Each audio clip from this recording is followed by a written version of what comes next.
Hello, everybody, and welcome back to Sugar Free League. Today we have another quarterfinals match. If you were sticking around yesterday, you saw Merc Esports uh, have a grueling 3-2 victory. But today we have two different teams. But before we get to that, my name is Leche, and I'm joined by Mardor. How are you doing today? I'm doing really well. I'm excited to see a good series between Handsome Esports and Akuma Sabers. Yeah, now we're already kicking it off heading into draft, and yesterday we saw a lot of top lane prio, and it seems like that's kind of converting over today. Of course, if you're on blue side and you want to first pick something like a Senna, you can't leave that Orin up, so maybe Handsome Esports are looking for one of those power picks. Funnel, although it's been nerfed over and over again, has been a very strong tactic, but Set is also a very strong tactic. As we can see, we got the bans out from Handsome Esport against the Syndra, Ornn, and Yasuo versus Akuma Sabers. They banned Bishan's Lee Sin. I think they were too worried about having that be picked up first. I know the Senna is still not picked, and both teams have played it before, so it could be a pickup from Akuma Sabers here. Instead, we will see the Ezreal. We're going to have to see how exactly both of these drafts go through. Set is such a flexible champion in draft. Being able to go top jungle and even support means that he has so much value, especially as a first pick, because if he does just go standard and head up in the top lane, he's still absurdly strong. We saw it last night. So powerful is this Zilean. A bit of a flex pick, although it is traditionally a mid lane pick, especially when you do go higher and higher up the competitive ladder. He has been seen, especially in a lot of NA and Korean solo queue, in that support position. So keep an eye out for that. Ezreal Zilean definitely would not be a fun lane to deal with. But when you are looking to try and pick out weaker early support like Zilean, a hook champion like Thresh is a great place to start. Agreed. We know that they're very Handsome Esports, very comfortable on those hook champions, and are fine just picking them up for now.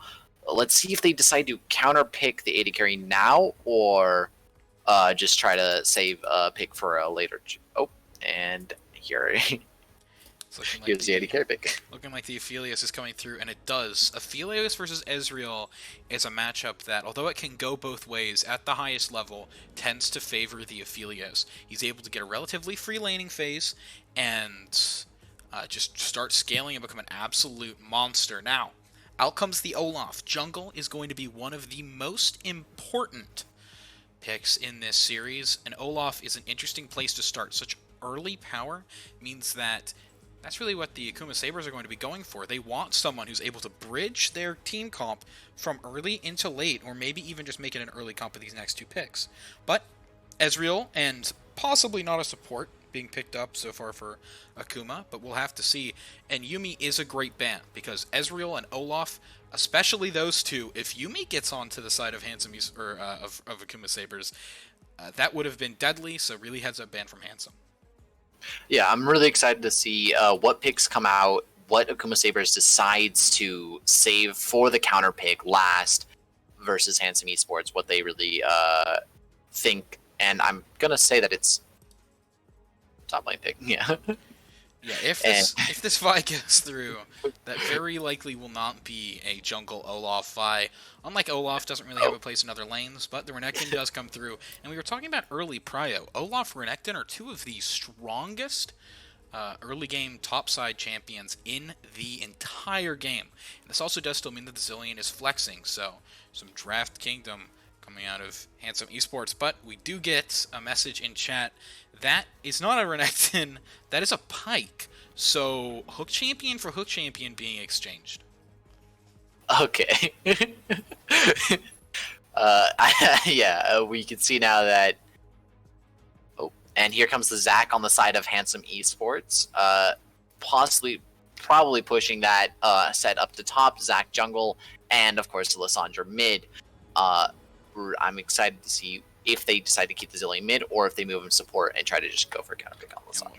Now that that's Pyke, it's very unlikely that he is support. But right, one of the advantages that Lissandra has into the Zilean, a really nice counter pick, is that she pretty much can just perma shove him under turret. And as Zilean, you're not really able to easily farm under turret unless you're Bjergsen. So having that definitely is going to make it difficult. But This could be an Azir or Zillion top instead. We've seen both of those picks on the LCS stage. Zillion in a much different time and place, but it Are we might sure go that's through. still an Azir? Yeah, we are. All right, all right, it is an Azir. Just had to make sure. But Zac is a champion who likes to power farm his jungle camps, likes to get those later levels and be able to elastic slingshot from so much farther away, and wait until the late game before he really starts impacting. And that kind of seems like what Handsome Esports is going to. They have some good bridges. You know, Set isn't. Set is pretty strong early. Lissandra is very good at lockdown in skirmishes in the mid game particularly. So I'm going to have to see how Handsome Esports and the Akuma Sabers line up once we do go into game. Yep, I can't say it any better myself. I'm excited and ready for this series to begin, Ledger. Yeah, for sure. And both of these teams really are contesting for the semifinal spot. And one of the things that last week the Friday conference really showed is that they're a lot stronger than they seemed at first. So the Akuma Sabers, although they are, or pardon me, Handsome Esports, although they are 4-1, so not undefeated like Merc Esports, they were in a division which apparently is a lot stronger than people thought. Merc Esports being taken to 5 games by a 2-3 team, the bottom seed from the other group, really showed what that conference has to show. So Handsome Esports are looking to close this out in a 3-0 series. Mm-hmm. And as we start heading into client now, and slowly go into just them actually picking their champions, we shall see whether or not this Zillion or the Azir is top lane. Very excited to watch. Oh wait, no, now I'm an idiot. It is the top Zillion, so it was picked. Okay, all right. It was picked after the set. Big brain counter pick if set can never get on you because you're moving so fast. Or set is moving slow. Cancel out the quick moves and speed from the set by just slowing him down and then stunning him. That's pretty big brain as well. As definitely some interesting counter pick, and it's also going to be harder for Lissandra to shove an Azir in than a Zillion, although Azir definitely one of those later game picks and kind of the late game potential for his team. Pyke is going to be looking to get these fights rolling, and I'm kind of left speechless because I do feel like the Handsome Esports' draft is a lot more clear in ease of execution and what they want to do throughout this game. But the Akuma Sabers going for some more counter picks, going for some more fancy maneuvering as opposed to just a clear team comp. You know what a Set, Zac, Lissandra, Aphelios are looking to do. You know what a Thresh is looking to do when it comes mid-game. But with these more interesting lineup coming out from Akuma Sabers, they're going to have to answer a lot of these questions I have coming into draft phase once they do start playing. You're... My goodness. You're completely right. And, gosh, I'm just ready to watch this game start. I'm looking forward to that set versus Zillion. If the Zillion makes any sort of mistake, I'm really just excited to see a set again. If anybody was watching us last time, for the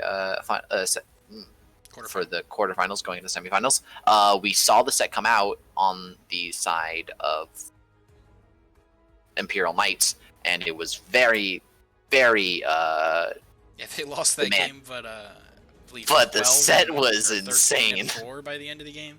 Yeah, he was popping off as we are going to hit into the spectator delay. So don't go anywhere. We're going to be right back with the first game of Handsome Esports versus the Akuma Sabers.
Hello everyone, it is your casters Mardor and Leche here, ready for the first game of a 5-game series between Handsome Esports and Akuma Sabers. Here we see, I'm really interested to watch the Zillion versus Set matchup up at the top lane and Lysandra versus Azir in mid lane. As we can see, both teams are going in for a 5-point strategy. Looks like Vital might go for an aggressive early ward on the side of... Nope, just going to stay back. All right. Both teams just, they don't want any funny business early on, and you can kind of see that, you know. Both sides have pretty large scaling options. Ezreal, Azir, and Zillion, and Set, Zac, Aphelios, and Lysandra both are happy to wait it out until later on in the game, but Vital might be looking for a cheeky mana flow band, and it's just going to get that red ward. Not actually going to cover the Raptors, I do believe. So, although that might be nice, now that Malixty knows where it is, it means that he's going to be able to play around it. But he's actually landing a lot of damage onto Vital and is going to force out the flash as soon as Feliz shows up. So that's forcing a really, really hard potion usage. He's not going to have that sustain in lane. And now that it seems like the Akuma Sabers are just flanking all around this mid lane. We're seeing that Olaf has, of course, decided to put wards ready and is going to steal the blue buff away from Bishan. So Bishan will have to try to figure out some way of changing up his thing. I'm going to see if they split the map or just decide to steal the buff and then go back to his own. It seems like both teams might be opting for vertical jungling, but Olaf has been spotted out, and here comes Lysandra and Zac. They're looking for something. Well, meanwhile, on the bot side, Feliz is also getting pretty cocky, but Sticky is able, it seems like, to get out of here with some nice slows. He's going to be in real trouble. Here's Goop, taking a lot of damage, but he has Grit saved up. He started Q, though, so he's not going to be able to use that in this fight, which means that Malstixi is going to be able just to flash out, but a lot of time and energy wasted from both teams. However, Olaf definitely gets the better of this trade. He got the wolves, the blue buff, and now he's just going to be able to clear his top side. Looks like they also got some aggressive warding in, so they will see the Zac when he does Raptors, and they saw him when he was rotating to try to catch out Mouse Dixie, which of course helped them out a lot. Here we see just both junglers deciding to just go back, farm up their camps. A little bit of poke happening in the mid lane, but nothing too big in terms of fights or blood or just damage going on. Everybody just happy to farm and wait it out until somebody makes a mistake. Yeah, my eyes are going to be on Bishon here, because once he gets level 3, he's not going to have a lot of his own camps up, so he's going to have to make a decision, whether it's contesting Scuttlecrabs with an Olaf, or looking for an earlier gank. He should have level 3 off of these Raptors if he so chooses, but it seems like the team is going to be contesting this bottom Scuttlecrab, but Lissandra's not going to have Prio, so this could be very, very dangerous. Yeah, Lissandra into a 0. Oh, and here we might see a fight break out over the Scuttle Crab. It doesn't matter, Lissandra doesn't have much prio because bot lane does. And Yeah. they are more than happy to help out their jungler get the Scuttle Crab. Caliburn and Curry knowing what they need to do to help their jungler succeed, making sure he can get that first Scuttle Crab, and he's pathing right up to the second one. Hook now landing onto Bobby, but he's just going to Arcane shift out. Ezreal is such a safe AD, and if you're not able to catch him when his E is down, and then burn his flash, and then catch him when his E is down, he's pretty much going to be having a free lane phase. Yeah, no, I think Ezreal just into the Aphelios was just, or the Aphelios into the Ezreal, right? The Ezreal into the Aphelios is really just safe pick. Does not have to worry as long as he does not is not forced to use up all of his abilities. He should be fine. Looks like Curry went in for the aggressive war. Oh, right. To say this. Valley's gets a nice hook off, but it's not really going to result in anything. And although he gets rooted, it seems like that's just for a little bit of damage. Caliburn making sure to just kind of put him in his place as a nice hook lands onto Pyke. He doesn't have dash anymore. Feliz is in trouble. Is going to burn the flash to get out. Nice hook from Curry. Do believe the name is Fails. You're right. Nah, don't see the eye there, but, you know, good try, good try. Lot of little skirmishing happening in the bot lane, trying to get some poke down. Of course, it doesn't matter if you poke down Pyke because he just heals back up anyway. That's right. Now, Curry, with a nice play, I believe, he's canceled the Pyke dash once or twice, so really heads-up plays by him so far. Excited to see what he's going to be able to do once he gets his Moby boost, once he starts roaming and being able to show his proficiency on the champion. That's one of the reasons why you draft this Aphelios and Ezreal. You do just kind of want to leave him in lane, let your ADs, let your hook supports roam around the map and impact more. Yeah. What you're saying? Oh yeah, like we were talking about earlier though, both of these junglers, it's all about the moves they make early. They're the ones who are going to have to initiate for their team, and it looks like the Akuma Sabers are just going to walk up to this dragon. They have bot prio, they have mid prio. This is textbook. Easy dragon, first pickup for Akuma Sabers. Get the Mountain Drake. Start working on that soul immediately. You can see that nobody on the side of Handsome Esports was willing to contest that. They didn't want to take any fights there. Bishon just decided to back, and they played safe. And now Maybe Goo getting a nice facebreaker onto Sub, but like we were talking about earlier, if you're just able to slow the set, there's not that much you can do. Now talking about back to the junglers, because that's all I want to talk about. When you're playing a champ like Olaf, especially into a more later game team fight jungle like Zac is now, actually a fight breaking out in the mid lane. Nice stream of shuffle, but that might not be enough. Keyboarder is in a lot of trouble. He still has flash. He might want to use it. Here comes Pyke and Olaf, and they are going to make sure he survives. And some Esports backing off. Speaking about the Pyke on Zilean, we also see that Zilean decided to go with a Glacial Augment, just pure safety build. Like, there is no way they do not want that set approach. But now, Machine is in trouble. He's going to manage to Elastic Slingshot out. Fails, doesn't catch that hook quite yet, but that was pretty dangerous, and you saw the amount of damage that, if left in a 1v1, Mouse Dixie can put out. Yeah, that Olaf is very scary against the Zac. If the Olaf is left to deal the damage, even in that short amount of time that Zac was just charging up his E, he could have died if Fails had hit that. He would have died if Fails had hit that hook. Yeah. And not only death, but being able to pop the Zac passive means a lot just for his safety, and being able to walk around his jungle. Having less than one life early is definitely not advisable, as Fails almost getting caught out there. Curry looking for the blind hook, but doesn't connect. And Yep. so far in this game, we've seen a lot of plays bot lane. The camera hasn't gone top that often because nothing's been able to happen. Sub has been neutralizing this lane, which normally Set would play a lot more aggressively in. Oh, we see a little stun coming out from Sub onto Goob. Oh, this is exactly how Sub wants these trades to go. Goop's just not able to walk in them. He's pretty much frozen in one place. He thought he could go up now that the Zillion double time bomb was gone, the stun is gone. He's like, all right, perfect, I can walk up. Slow comes out, you can't move at all anyway. Yeah, slow comes out, then slow comes out, then slow comes out. Sub doing a pretty good job as well. He's been staying relatively even in CS, only 1 or 2 down. We'll see once this wave completes. As I say that, he botches a few minions. But being able to stay safe means that you're going to get scaling on Zillion, which is something you really want. When you hit level 16, the cooldown on your ultimate is so low, sometimes you can pop it 2 times a fight.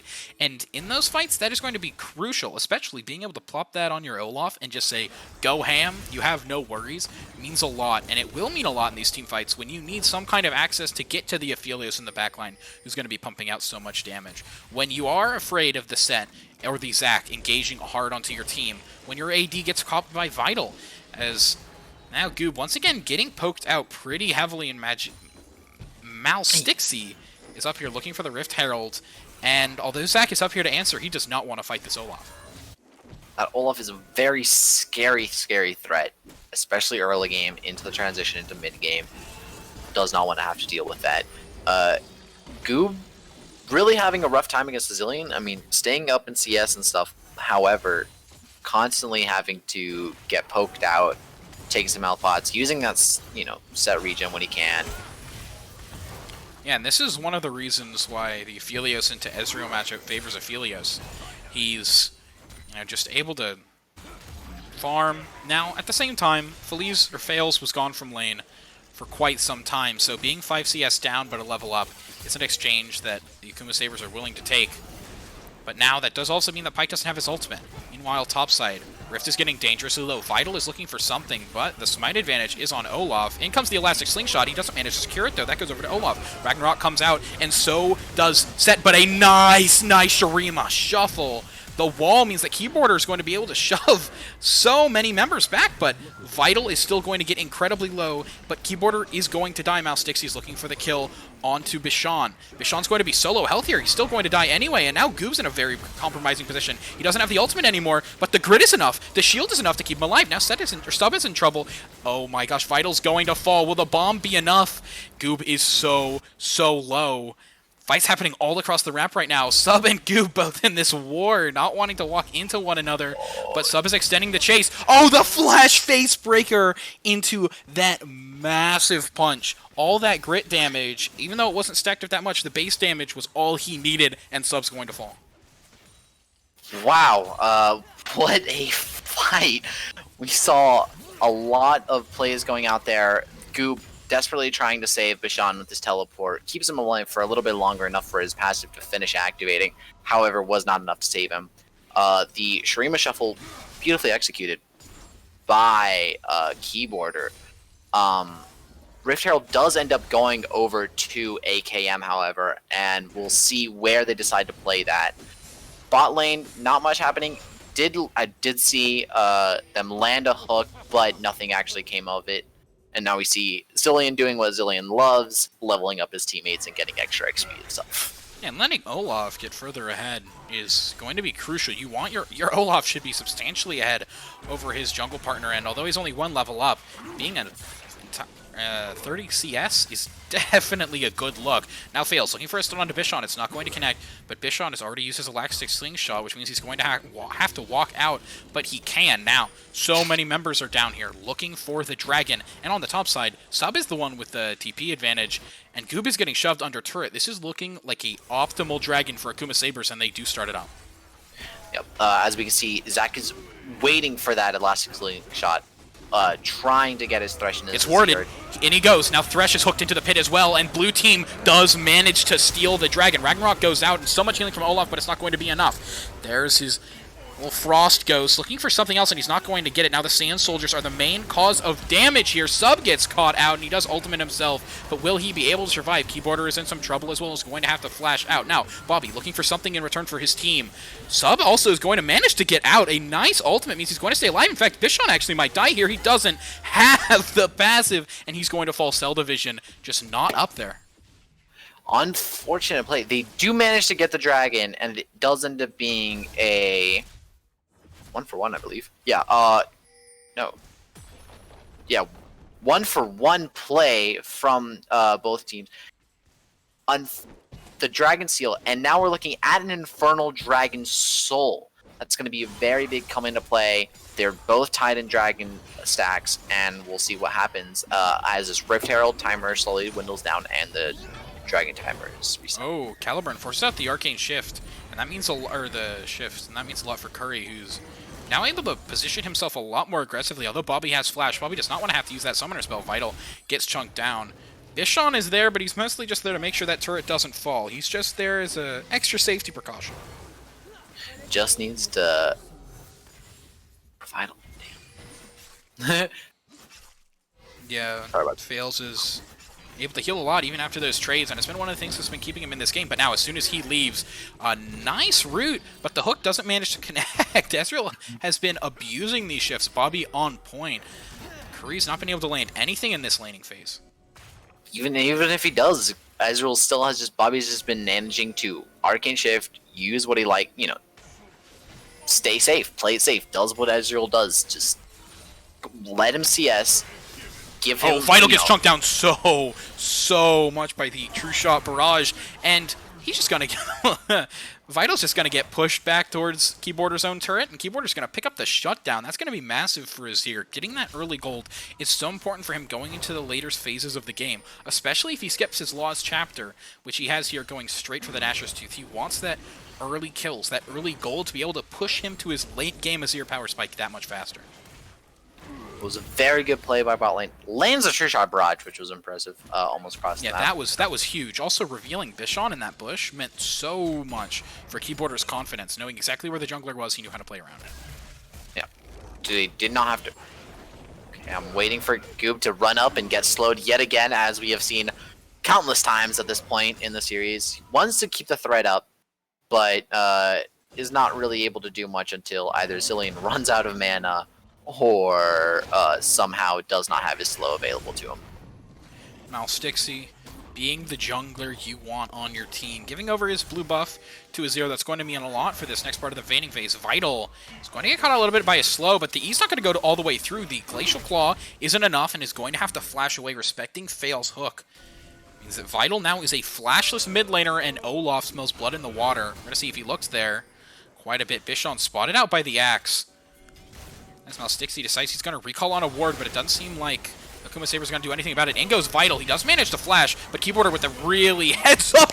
Oh, unstoppable. You can't stop that guy Goob on the enemy lines. Gets 2 kills. Thresh is not even needed there. His Lantern, although it was for safety and appreciated, maybe to get that assist. Really, really clean play by Goob. Reading those Sand Soldiers along, reading Keyboarder, just like he was an open book. Does not care, and here we saw Sub go mid, try to see if he could pressure out the Lissandra a little bit. Nothing happens. Lissandra, of course, has a safe E away. And now that they have some free time, Caliburn has that green-white combo so potent. And Chakram in particular being able to burst down objectives like it's almost nothing if you're not contested. Dragon, and in that case Turret, he just walks into melee range and his attack speed goes up to nearly 4.0, and he just shreds it. That is going to be the first turret of the game, and so much gold going into the AD carry's pocket. We right now have a pretty big item deficiency towards Caliburn, although Ezreal is, if you really think about it, 1.5 items. Until that Manamune is completed, it's about half an item on its own. So the Infinity Edge for Caliburn, he's feeling pretty strong as well. Ezreal's strength is kind of determined by whatever his cooldown reduction is. So until he does pick up that Triforce or Frozen Fist, whichever one he picks up first, he's not really looking to fight that much. Just get down some poke before then. Yeah. Here we see Handsome Esports trying to get some Dragon Vision, trying to get some pressure going. because as we see, Dragon has spawned, and both teams are looking around, trying to see, what's about to happen, and if they can grab the Dragon in Both front these of the other team teams or not. love these neutral objectives. We've seen it now. Majesty actually getting a level advantage off of AKM, or at least he was, before AKM had to, or sub, had to back off. Now, massive fight. Red team does manage to secure it. A missed smite from Bishon. He's just going to be in trouble. Set is on the backline, and he's looking for damage. Fails, gets out barely with his life, and some nice sand soldiers, but Azir is going to have to pay the cost for that kill. Caliburn is untouched in the backline. Fails. He's going to flash that ice spike, and is going to survive, it seems. But although they got the Dragon, the Akuma Sabers dropping quite a few members. Oh, Vital looking to see if they can get a little bit Vital more. is really looking, and an incredible snare. Vital picking up the double kill. Lissandra 6 and 2. He's on fire. Doing insanely well. Not only the 6 and 2, but the Caliburn on the Aphelios is now perfectly safe with a 3-0-3 matchup, doing very well KDA wise, and just looking to CS, looking to keep pushing that bot lane. More than happy to just keep building his items and get his money that way. Yeah, when we look back at this game, if Handsome Esports managed to win it, that is the fight we're going to reference. That is when the game broke open. They may have lost the Dragon, but if you don't get sold, those Dragons' value are incredibly low. So being able to get a massive fight, Vital picking up so much gold. Caliburn, not even touched. If another fight like that happens, Akuma just don't have a chance in this game.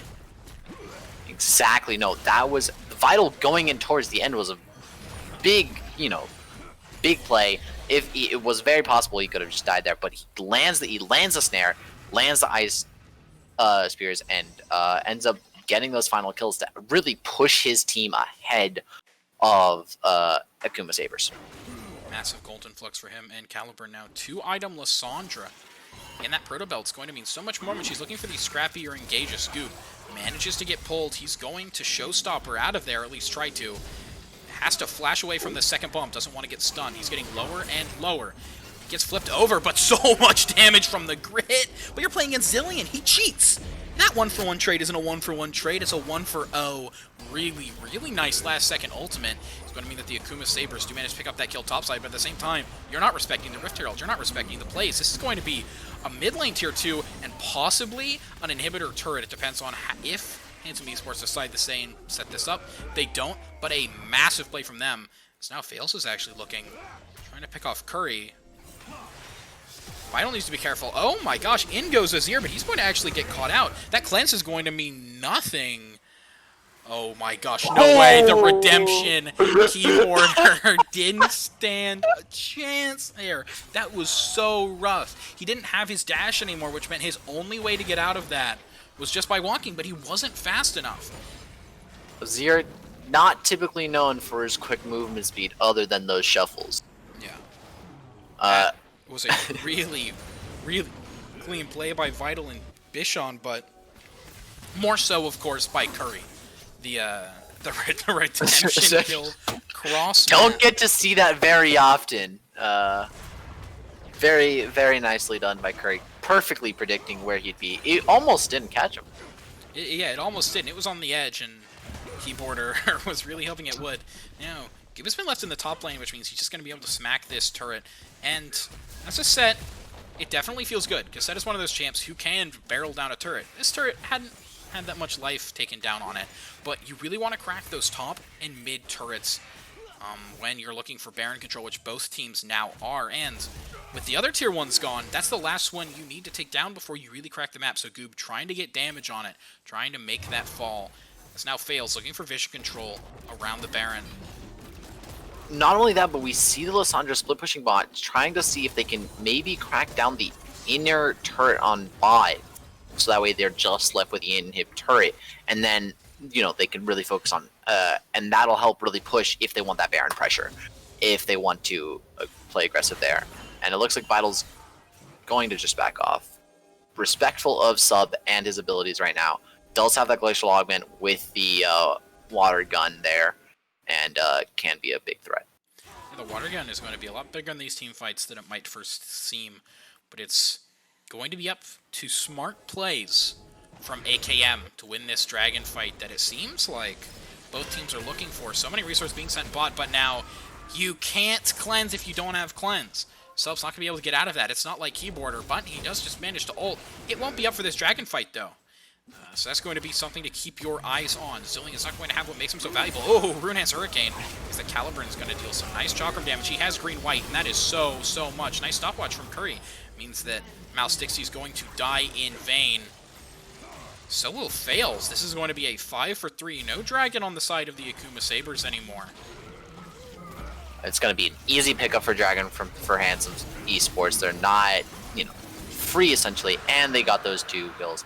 They can set up more pressure. They can start setting up vision now, and these plays are just starting to stack on top of each other. We saw what Vital did last time. We're seeing this again, where with Lissandra, Vital is able to stop Zillion from having his ult, from not being able to save. Vital's just not letting anybody do anything.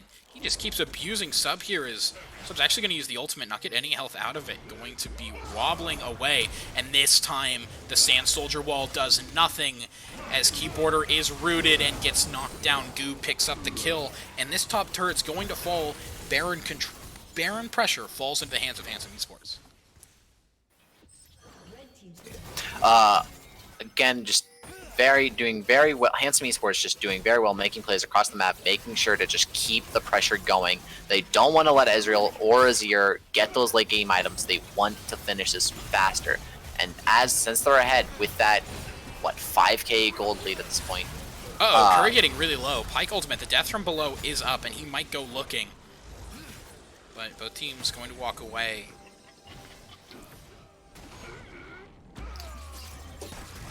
We were saying they're just keeping the pressure up. They don't want to give them any chance to back off, to play it safe or anything. Yeah, and while all this happening, Vital is sitting in the side lane, split pushing. Pick up those levels, 2 level advantage now on Keyboarder, and actually everybody else in the game. Level 15, next highest is Keyboarder, Sub, Goob, all tied at 13. So with Lissandra in a side lane with TP, looking for these flanks is going to be key in these upcoming fights. Goob, knowing exactly how strong his champion is able just to walk up, take away all the wards that the Akuma Sabers have in the Baron Pit, and walk out. They are not... Nobody yet really... We're just looking for these plays. I'm just waiting to see what Handsome Vital knows exactly what Glacial is, and he goes in. Double bombs aren't going to connect, but Azir's going to pick up the kill. That's absolutely massive. So much shutdown gold. Goob is looking for something. Showstopper means he's going to actually take out Keyboarder, flash away from the bomb. So much crit damage. Sub is in trouble. Mouse Dixie is getting dangerously low, but he picks up the kill thanks to the Sub double bomb, dealing so much damage, making sure that Set can't keep healing with those auto attacks. He has Bork and Conquer. If he procs Conquer, he deals so much. Now a nice double bomb means that Zac isn't going to be able to stick on Mouse Dixie, who's now running away for his life with that boosted movement speed. But he's looking for the second elastic slingshot, Infernal leaving Sub at 1 health. That was so close. Very scary moments from both sides. Very close for both teams. Just a little bit of a lot of fights going on. A lot of fights breaking out constantly. It does look as if it's just going to be a very fight-heavy match. And a lot of just very quick plays from both teams. Absolutely. Now, Olaf versus Zac, the matchup we were talking about a lot in these first 15 minutes. Now, as we get into what normally the last 15 minutes of an average League of Legends game, we need to talk about how hard he's going to start falling off, and you can see that he knows it. He's picking up much tankier items than you might normally see on U.GG solo queue. He's picking up the Spirit Visage. Even although the Black Cleaver is pretty average, he's going to really be wanting the health from that one. So he's definitely opting more towards tank, specifically MR, because Zac and Lissandra are the ones who seem to just be bursting him down.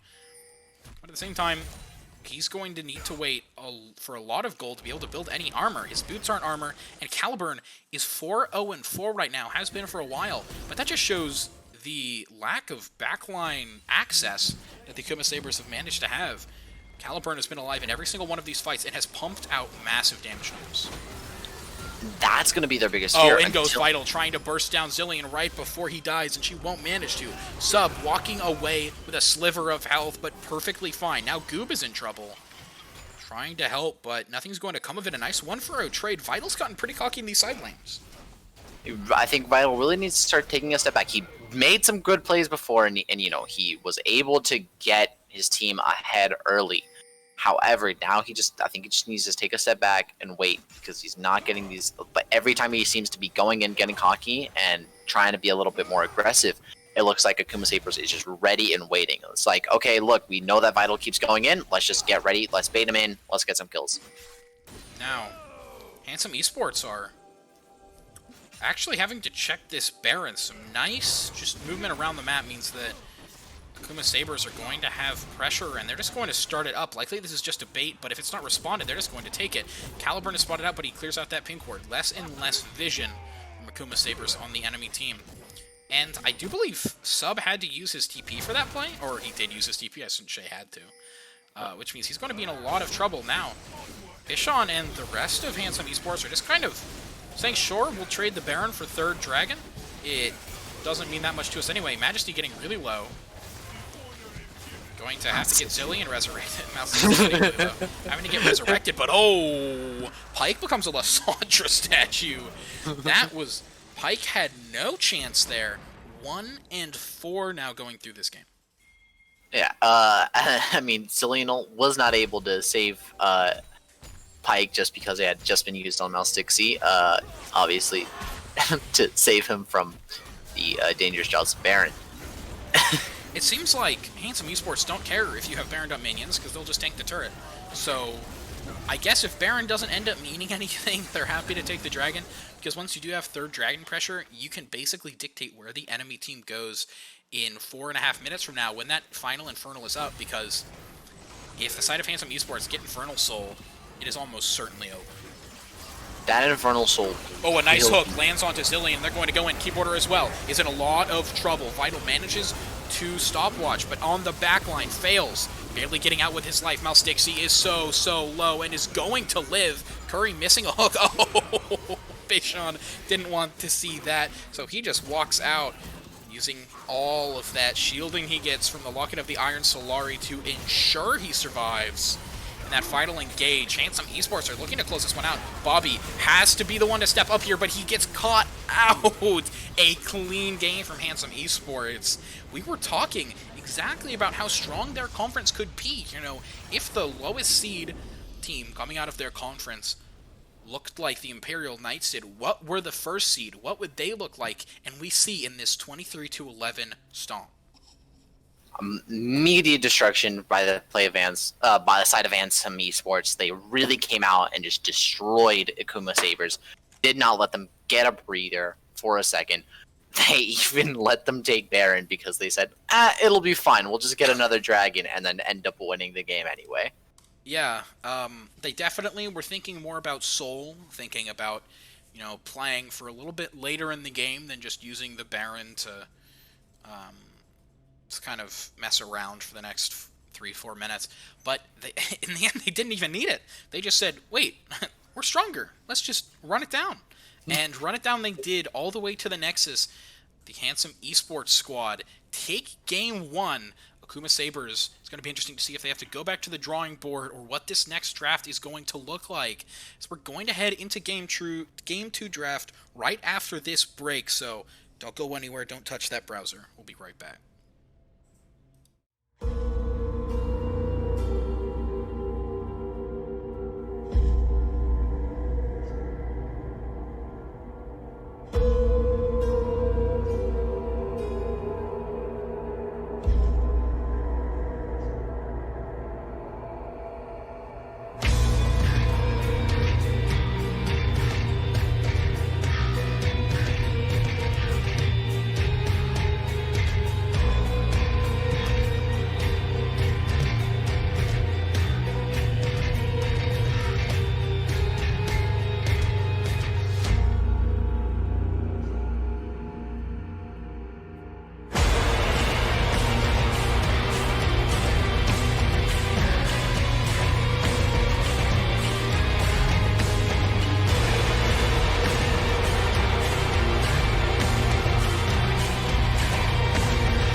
Hello and welcome to Game 2 of Akuma Sabers versus Handsome Esports.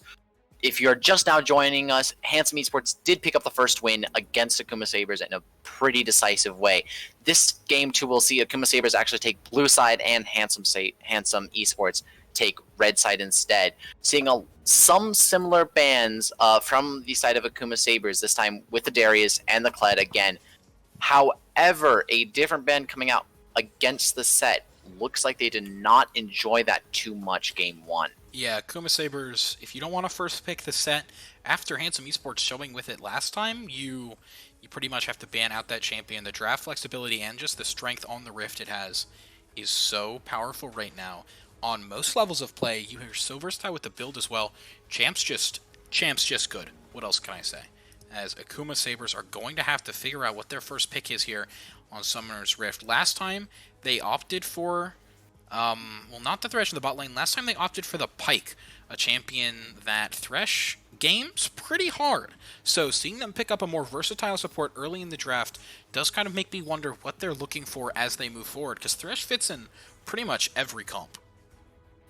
Now we do let them. We are seeing that they have let the Lee Sin go through it, and I'm interested to see if Bishan decides to pick that up or not. And so we're gonna actually see the Galio first pick from Handsome Esports, probably mid, possibly support. We have seen that played both ways. Yeah, Galio is strong in support, but not against Thresh. Thresh being able to flay Galio pretty much out of anything he wants to do can be a pretty big detriment. But it is certainly a Thresh, or a flex. And Galio Lee Sin is a good mid 2v2. So if the side of Handsome Esports are looking for that pick and looking for something more comfort, then they might go towards it. Now, Thresh, Varus, these are just two classics. A bot lane 2 that we've seen for so long. Thresh so versatile, Varus as well. There was a time when Varus had 4 different builds, all of them just as viable as the other. But right now, the main 2 builds are On Hit with Rageblade Bork and Lethality. And if you do go Lethality Varus, Misfortune stands almost no chance against you early game. She's just going to get poked out of lane. But Akuma Sabers pick up the Lee Sin. It looks like it might try to pick that away. Although we have seen Mal60 has played Lee Sin a lot before, and so we see the Handsome Esports decide to pick up the Trundle. Probably going Trundle jungle, although possibly Trundle top. Yeah, almost certainly a Trundle jungle. He is so powerful in the jungle right now, particularly as a counter pick. Normally, if you see a tank, if you see Sejuani, Zac, you pick that guy, your jungler wins the matchup. But against Lee Sin, it is more of an unconventional counter. However, in extended trades, Trundle does whack Lee Sin pretty hard, and if you're insane enough to be able to cancel one of Lee Sin's abilities with a pillar, that means so much more.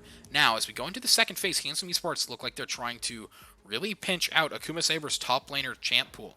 Last time, we saw if you play Zillion top, your champ pool is pretty deep. I think they might be going to... Oh, never mind. Right as I was about to say that they might try to ban out some tanks and try to, keep that out of the way, looks like they decided to ban the Zoe and just shove me up. We do know that, however, if they end up picking an 80 top laner, they do have to pick a heavy AP mid laner, and that is probably why they were worried about the Zoe threat from Akuma Sabers. Akuma Sabers not only need that heavy AP, but also a strong blind pickable mid, because like we just saw there, Handsome Esports are going to want to blind their top and counter pick mid. So by taking away not only a strong blind pick mid, not only an AP threat, but also something that helps you finish off a poke comp with Varus, and Thresh looking for picks with that Zoe, that is a really, really heads up ban. That pick, probably what Akuma Sabers were looking for, now that it's taken a little while to figure it out. But Corki comes out, the anti-assassin mage who's seen a rise in presence on the Rift after the Manamune build meant that his mid and late game were absolutely insane. And it looks like it might be yet another AP top laner if this Malzahar pick does go through. We're just waiting for the timer and waiting for the lock-in to be certain of that, because they were hovering over another champion. I do highly doubt it. I don't think Malzahar is good into Renekton, and yeah, okay, there we go. I understand the Zillion argument. Malzahar into Renekton is not that. But the Malphite is what the Akuma Sabers pick up. A champion who I know in OS has been played a lot. He's really, really underrated in the higher level competitive scene. He provides so much team fighting to your team. He's such just a massive tank, and if he manages to get on the Misfortune in this comp, she is a goner. Yep, and here we do know. So now that we've seen the Mordekaiser come out from Handsome Esports, looking probably to get some good just ults out on one of their damage carries on the Varus or the Corki, probably Corki later on, especially if Varus does end up going lethality. So that does prove that Galio is going to go support with Misfortune, Trundle, jungle, Renekton top, and Mordekaiser mid. Yeah, or it's going to be the Renekton top. Not letting Malphite itemize into any type of MR or armor early reduces his damage a lot more than initially thinks. And if you go Mordekaiser into him, he's not going to want to build a Tabby. He's not going to want to build his Bramble Vest. He's going to go right into some Merc Treads. So, or not a Spirit Visage, but a Spectre's Cowl. So, that matchup also is pretty harsh. And we've seen Renekton in the mid lane quite a bit, particularly as an anti-mage. And Corki, although he has some nice self-peel, if Renekton manages to get onto him, stun him up, that is going to be some really nice trades for him. And that's a pick we've seen a lot in Korea, a lot in the Chinese pro scene. And although we don't see it that much in the amateur scene here, he's definitely a force to be reckoned with if he gets ahead early. That is the same Renekton that you normally see in a top lane. Now we're seeing that there is a lot of AD on the side of Handsome Esports, especially since Galio is not is definitely just going to be building tanky, which means Malphite's armor, just constant armor build, is going to be very favorable for him, even in the team fights, especially just as the game progresses. Will not care, and that might be a really good way of stopping that Misfortune from doing anything. And we'll actually see, because they do have potential divers on the Lee Sin, the Malphite, and we'll see if the side of Handsome Esports can get on that Corki, or if Corki and Varus are just going to be able to dish out the damage with Thresh trying to peel for them. Yeah, we saw Corki last night absolutely tear up the Rift, and like I was talking about, the mana immune build on that champion means that he's going to be more destructive mid and late than he was before, and before he was already nuts. So, if he manages to live through this earlier on laning phase against the Mordekaiser, then later on, there's not much that this team's going to be able to do to him. A nice Trundle pillar won't matter because he's going to be able to W away that, and as well, he's going to be able to roam a lot more to the side lanes, especially once he gets packaged than Mordekaiser. So this Corki, a really, really decisive pick for the Akuma Sabers, and honestly is going to be, as one of the main damage dealers on them, is going to be something to keep your eye on. Whether he manages to go even, get ahead early maybe even, then you know that this Corki is going to be online. But if he gets too far behind against the Mordekaiser or Renekton, depending on how these lane swaps go through, he's going to have to be very careful, and Varus might be the one who has to pick up that weight. Yeah, and as we said before, Thresh into Galio is really solid because of that Flay knockback. So Galio is probably going to end up trying to play this lane very safely, and won't go in unless he sees that his Trundle is coming, or he sees that Fails has just wasted a Flay and is able to just go in afterwards and hopefully get something out of it. But I think unless one of those two situations comes up, we're going to see Galio trying to play it safe, play it slow, and just let his team gradually scale. But we can only speculate so much, and there's only one way that this game will go, and that will be by watching it. So we're going to head into a short break to go through this spectator delay and get right into game and set it up for you guys. So don't go anywhere, don't touch that browser, we'll be back in about 3 minutes.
Hello, I'm your caster Mardor with the other caster Leche here, and here we are with Game 2 of Handsome Esports versus Akuma Sabers. We're seeing some new picks come out on the side on both sides. Of course, Fails now on the Thresh, whereas Handsome Esports took that up last time. Both teams looking for just the 5-point here. Nothing fancy going on so far. Yeah, and Fails is going to have to show that he's much cleaner on this Thresh than he was Pyke last game. He wasn't really able to get not only his feet off the ground, but also his team's, and that is something that we really need to see him able to do. Thresh is a champion who excels at not only disengaging this Galio, who kind of counterpicked himself, but also being able to roam mid, roam top, get plays going for his team. We already see Bishon with the ward, went back, got the sweepers, is ready. Renekton now with the Cole, which means he really wants to just play this safe. I don't think he wants to go in too much against the Cork. He thinks he'll just get poked down. We did see that they did switch Mordekaiser top and Renekton mid. So I'm interested in this Corky Renekton matchup, and now that Malphite can't just build armor against Renekton, how that might change the matchup of Malphite versus Mordekaiser. And just with a cursory glance over masteries and items, you can see some pretty standard stuff from both teams, but notable points to make are the fleet footwork on Corky. He knows he's going to get hurt in this early game, so he wants to live through it. And also, the Arcane Comet from Bobby means he's going lethality. He wants to poke this enemy team 2v2 into the ground, and if he gets ahead early, that's what he's going to do. It's exactly the problem. If Misfortune cannot get ahead, that is going to be a big source of damage lost on the side of Handsome Esports. So that is going to be a very big fear, and I hope to see that see how that affects Bishon's just jungle pathing and how much pressure he ends up putting on the bot side. Yeah, because if Fails isn't there or isn't in position, and Bobby gets caught out by a pillar, he's pretty much gone. He's going to have to flash that, and losing flashes in ADC just means that a jungler smells blood in the water, and he's going to go for it. Now, Vital, engaged on a keyboarder, just looks for some nice trades, but I do believe his W timer wore off, which means he's actually going to get the really bad end of this trade. Having to pop the pot. Keyboarder more than happy to just kind of constantly be poking him down. And the fleet footwork will mean that he just gets to live for longer and longer periods of time. Vital having to go up every time he gets CS, knowing that he's going to get poked down by this quirky. Takes the damage. So much damage, but the trades are coming through. Now, Mouse Dixie is in the top lane. Goob is in trouble. Mouse Dixie saves the Resonating Strike second activation and actually forces out the flash from Goob. He goes back in, feels a little bit cocky, but doesn't end up staying under the turret. But we'll have to see if this Mordekaiser gets his teleport forced out. Because if he does, and both teleports have now been forced out by Handsome Esports, the Akuma Sabers have lost a lot of map pressure with the recent changes in particular. Once both top laners hit level 6 and Dragon is up, Sub is going to have so much pressure.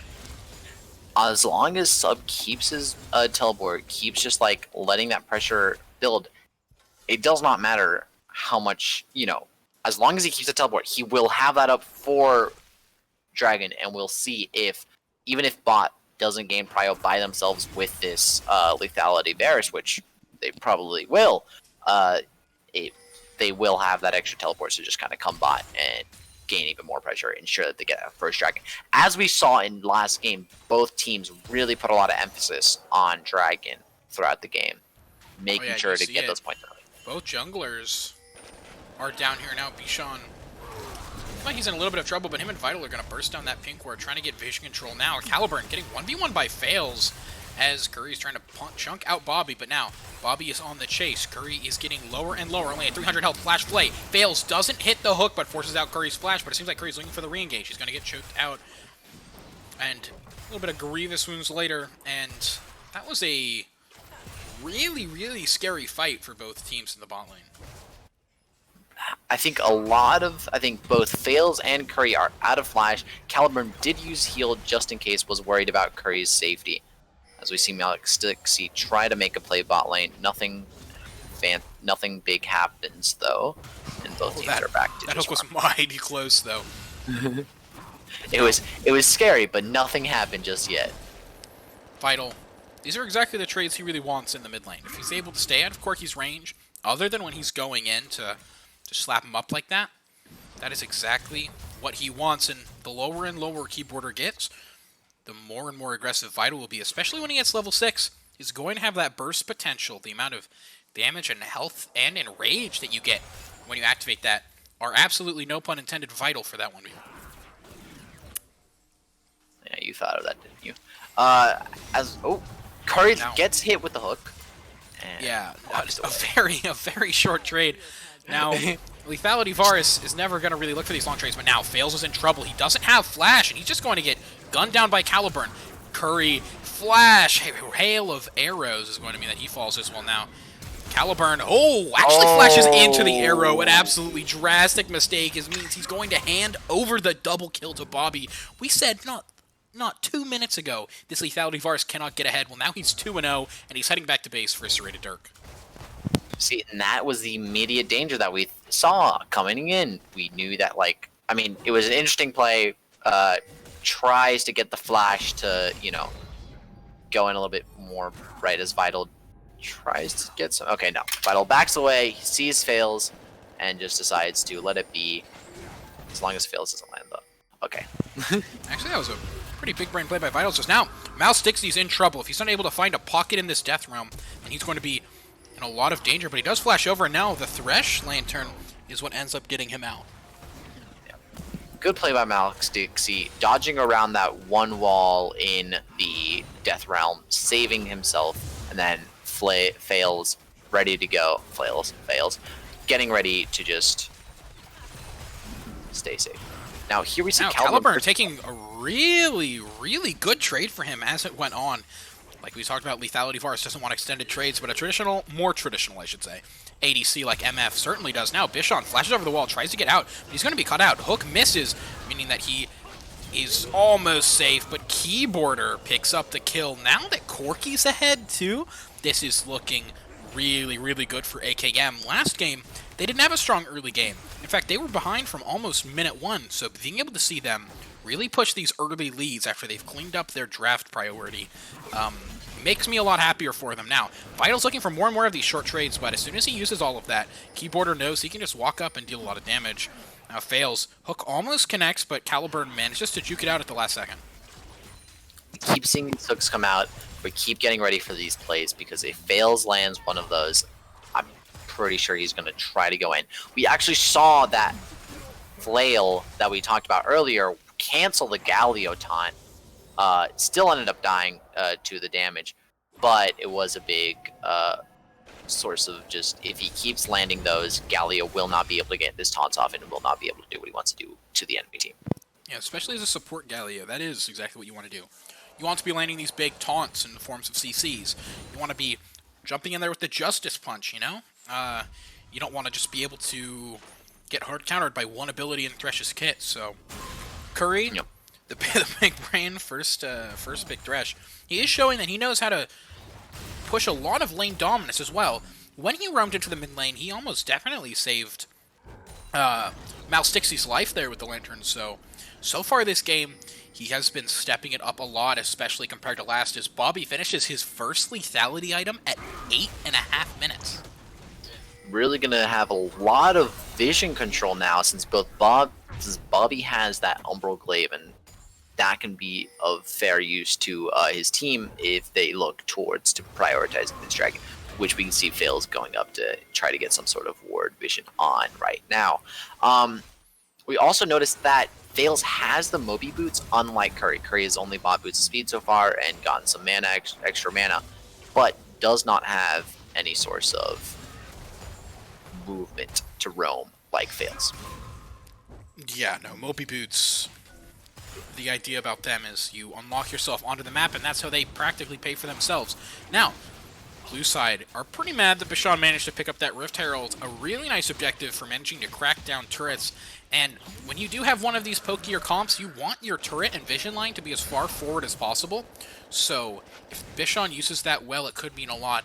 But Malstixie knows that, so he said, you know what, we're just going to go for this first dragon. We're going to try and get scaling as they pick up the first mountain dragon. Yeah, and I think it's going to be really big.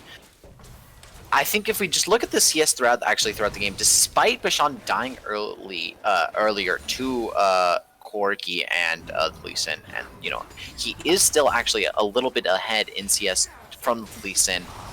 Oh, and here he goes. Caliburn is in so much damage. The bullet time does come out. It actually is going to kill Bobby. Shutdown going through. Fails isn't going to fall, but here comes both of the top laners. Sub trying to do something, and Curry is the one that actually takes the bad end of that trade. Goop is now chunking out Sub, saying, if you came down here, you know, I'll just follow you, and I'll kill you while we're there. Vital trying to deal damage on it, fails, and he's going to do so much. Now, Keyboarder is stunned up, and the flash is going to be forced out. Lantern's going to mean he gets a little bit of extra room, but now Malstixie delivers Goob to Keyboarder, giving that kill over to his mid laner, and now Bishan is the one in a bit of a sticky situation.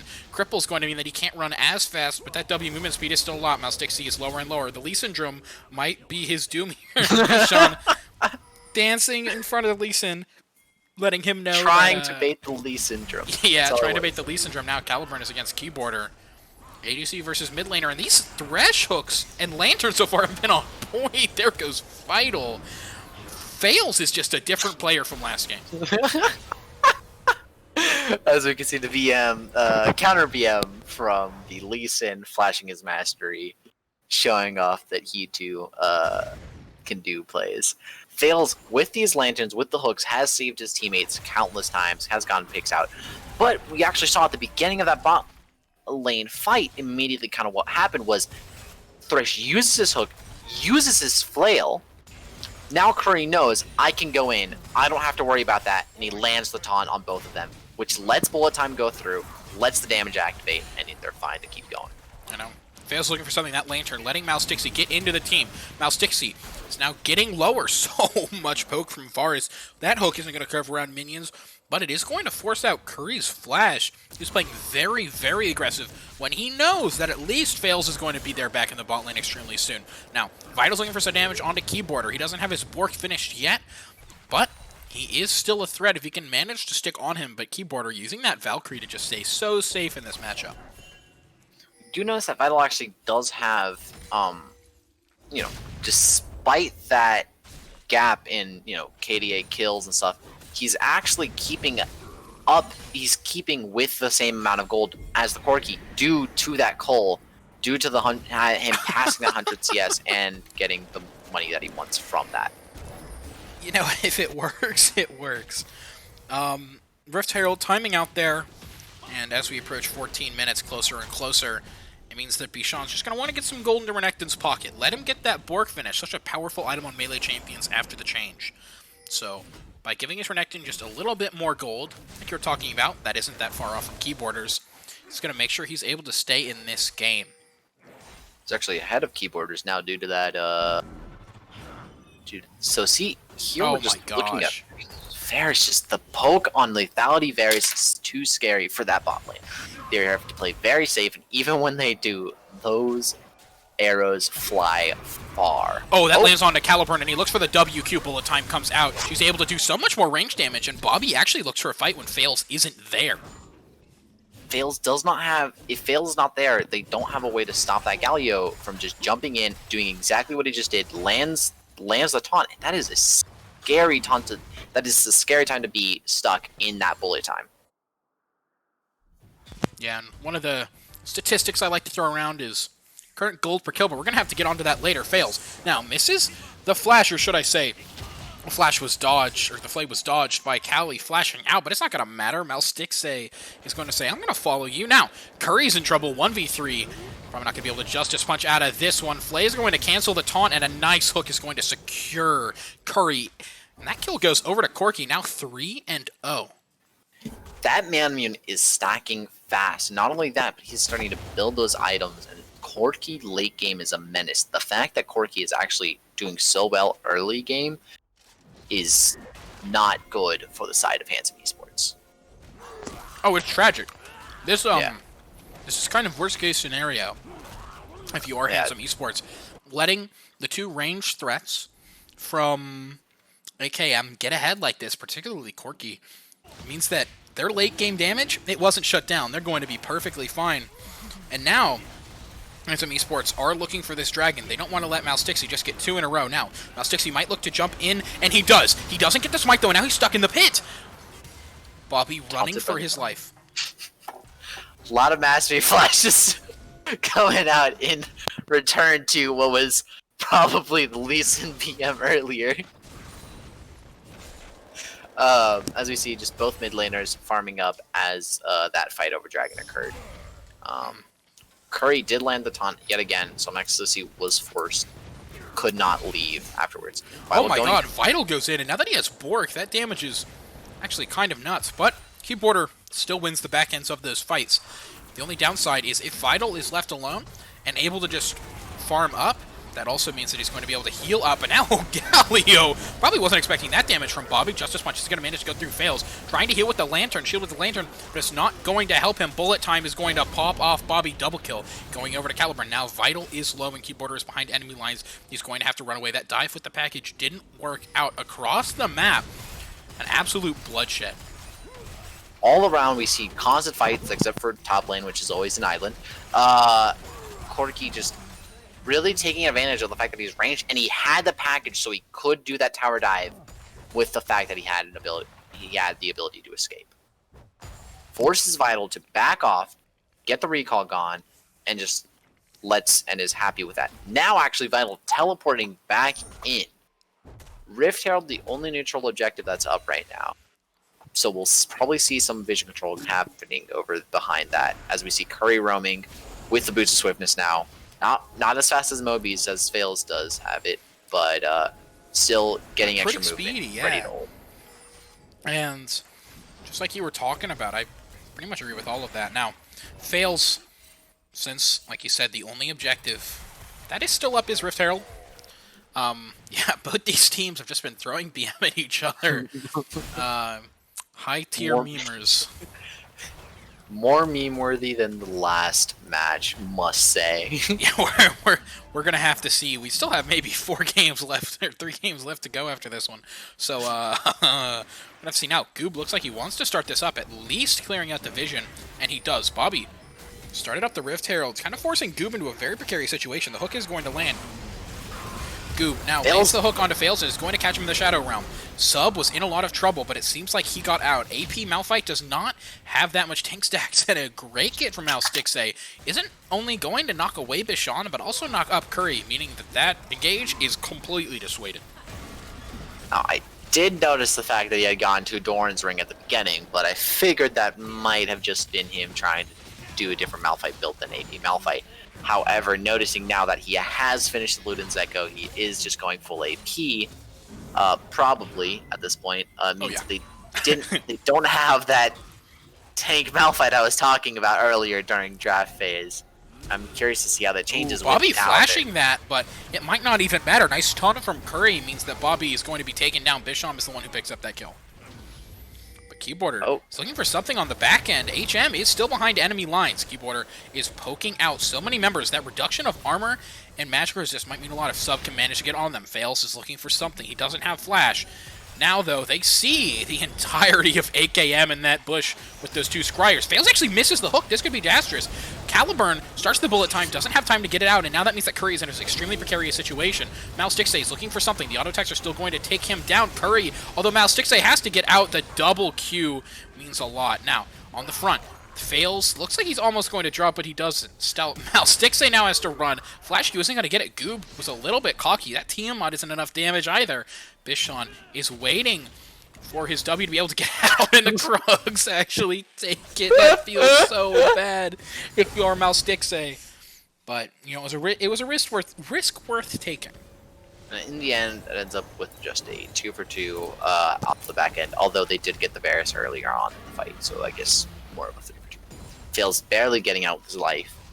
A lot of fighting going on. A lot of carnage. A lot of bloodshed. This is going to be very interesting, and I'm very curious to see how AKM decide to go forward, especially now. How both teams actually decide to go forward now that it's going to be dragging up in 19 seconds.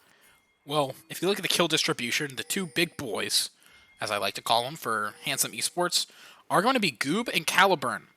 And although Goob will be harder to deal with, that'll be more of an extended fight, damage coming out from Keyboarder and poke from Bobby. Sub, as a AP Malphite aficionado myself, Sub would be able to obliterate Caliburn if he does go in. And I mean, that Vital is with some scary. quick, sorry to interrupt you, but Vital, some quick footwork means he's going to get out of that just fine. I mean, that is the scariest thing for an AD carry, are these assassins that all of a sudden can jump you from, partway through. And Sub is in range. He manages to land, but it doesn't seem like Callie's going to fall, and he doesn't, but he's extremely low. Now, the Varus Snare also means she's going to be stuck in place. Goob tries to heal, but is incredibly low. Tiamat proccing this Cloud Dragon, meaning that Bishan's going to take a little bit of poke. Bobby is really looking for piercing arrows, trying to do any damage. These Keyboarder rockets and Bobby piercing arrows are doing a lot in these fights. Now, finally, the first hook lands. Malphite kick is actually going to cancel Caliburn's ultimate. Now, Curry, flash, and stopwatches. Pardon me, just stopwatches into the enemy team. Bobby, nice piercing arrow, and a great resonating strike commands. You cannot flash that damage. Malstixe, 2 triumphs come through, keeping him in tip-top shape. As now, the second dragon for AKM does go through. It's a cloud. They're now looking for this cloud soul. If they get the next dragon, they get 3rd dragon. That will be so much for Baron pressure if they can't take it here. A very good resonating strike on the side of Malstixe, landing it, hitting almost the entire team from Handsome Esports, and stopping that misfortune bullet time that we knew was going to happen as soon as she felt like she had a clear opening on the other team. Absolutely. Malstixe was absolutely insane. You cannot stall a fight like this. Oh, actually, I've just been called out by Twitch chat. You cannot extend a fight like this when you are against a lethality Varus, who will keep poking you out. Keyboarder, who's just throwing out so many of these missiles, and every time he gets a big one, he's practically just bursting away a third half of your health. Even now, I mean, this guy is 6-0. He has his Man Immune and Triforce, a massive 2-item power spike. So, and you can't even imagine how much damage he's going to get when he gets his Infinity Edge and those missiles deal that much more damage. Despite the loss there in the team fight, Handsome Esports now are looking for mid lane. Getting some nice chip onto that tier 2 mid means they're trying to open up the map a little. Now, with Corki dealing the damage, not only does Corki have his escape, but we also see that Thresh just can keep him safe. With the lanterns, with the hooks that Fails has been landing consistently throughout the game, Corki is even in a safer and safer location. I don't think Fails particularly needs to worry too much. He's just going to keep landing the lanterns, keep landing the hooks, keep doing what Thresh does, and, you know, Keyboard is just going to be safe, essentially. Both these teams are now trying to contest Baron, as there's a little bit of a lull in the game because both teams want to make sure this is the right call. They want to take the fight when they cannot lose it. The teams are exactly even in gold, or incredibly, incredibly close, within 100 of each other. So both teams, although AKM are up 5 kills, Handsome Esports have been pretty smart about their macro plays and getting those plates, so they are perfectly fine waiting this one out, as Vital is in the side lane and Sub now, trying to take this fight. Vital and Sub both do have teleports, so if a fight breaks out, they're ready for that. However, we can see that it doesn't look like Handsome Esports really wants that. Their entire team is split up. Trundle's down bot river. Galli's coming in from base. And Goob looks like he might be all alone against a lot of the team. Oh, this is a 3-man dive. Goob, although the hook connects, so the Resonating Strike Mouse really just wanted the style points there. Made sure that Goob had pretty much no way other than flashing and getting out of that, and Goob, I guess, was just a little shook by Moustixe's quick moves. And as we jump real quick towards bot lane, seeing Sub versus Vital real quick, just want to say, Sub, I appreciate you for those great Malphite laughs. It means a lot to me. And Vital, though, does have Bork and Black Cleaver, which means that Sub isn't going to be able to do that much burst. Pardon me. Well, he can, but his poke isn't going to mean a lot, because Vital's going to be healing up a lot. Whenever Malphite does go into melee range or gets into Q range, Vital can jump on him, stun him up, and have some incredible trades. So Vital should be winning this 1v1, and that's why we saw Moustixie trying to hover it a little bit, you know, trying to make sure that Sub was in a good position. But if there's one person on the enemy team Moustixie doesn't want to have to be matched up 1v1 against, it's going to be Vital, and then probably Goob, so he doesn't want to be top lane either. But it is kind of show that if you are an AP Malphite, you're in a tough position. You can't really just sit in a side lane and farm. You're an assassin. You should be looking for flanks. So we're going to have to see how practice Sub is on this champion. So far, he is 1-3 right now, but AP Malphite definitely is all the bang for your buck you get, especially at this first 1.5 item power spike. And not to mention, if they do end up getting that Cloud Soul, that will be triple Cloud Drake, which means that the cooldown on all of AKM, really, but especially since we're talking about that, Malphite is going to be up constantly.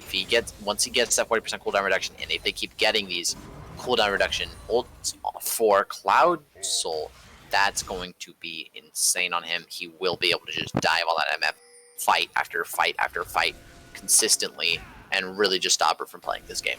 Yeah, Sub, and also Keyboarder, getting so many more rockets actually is a lot more powerful than you'd think at first. Him being able to have so much range damage, especially now that he's grabbed that IE, that means the big ones are dealing that much more. Now, we do expect the next item to probably be a Void Staff. The enemy team is starting to build some MR, so he wants to be able to shred through that Renekton, that Trundle, that Mordekaiser. Now, Moustixie is starting up the Dragon. This is showing that AKM want to take this fight. They want the third Dragon. There is no way that Goob is going to be able to walk in that corridor now, but Vital's actually on the flank, but it is a 1v5. He gets caught out by Sub. A great ultimate means, however, also that they're going to give up Dragon Pressure, but it doesn't matter. Blue team goes back in, and Moustixie steals the Dragon. Bullet time isn't going to mean anything because Keyboarder's just able to package away. AKM, this is like a completely different team from last time. It really is, especially the fact that he was able to steal that with level advantage on Bishan.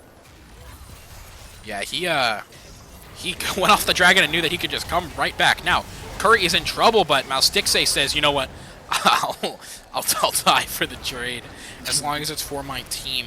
So Although losing Lee Sin for Galio is not the best trade you can really have. That is going to mean that AKM will not be able to feel confident to start with the Barons, so they're going to have to play with their waves a little more, look for a pick like they are right now. No, Misfortune does not have bullet time, nor does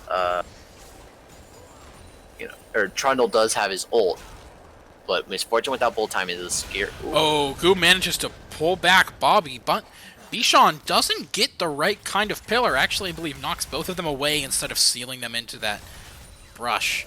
And fails. Not able to follow up, but that's perfectly fine. That fight would have been pretty dangerous anyway.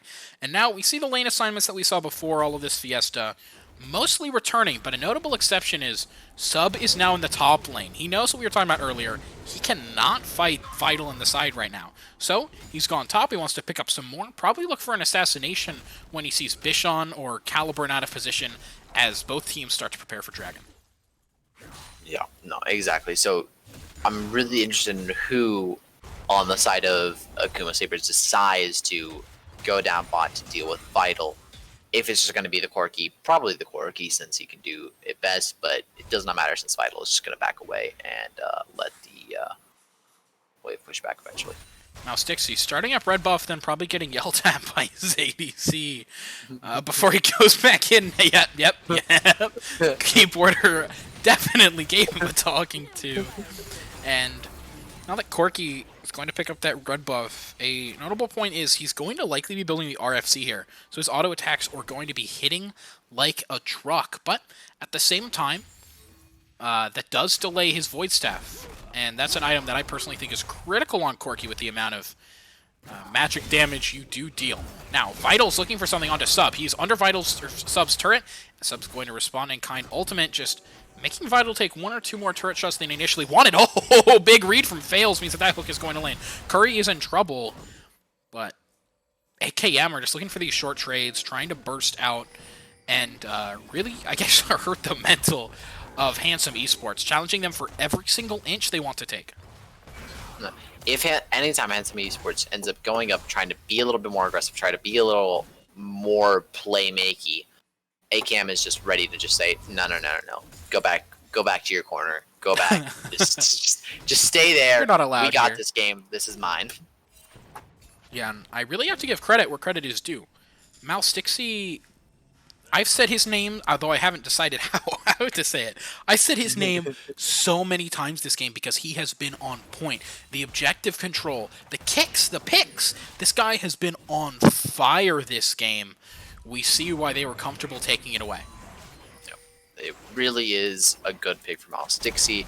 I was interested. We have seen him. He has played Lee Sin a lot before, and it is very apparent in his playmaking today that he likes this Lee Sin and he wants to keep playing it, which will be very interesting for next game. Whoever ends up going first, who decides to actually keep Lee Sin, who's going to ban it away. Yeah, Lee Sin, though, it's not the one who's going to be dealing damage in these later fights. It's his job to set up for his team, and setup he has done. Keyboarder is 8-0 right now.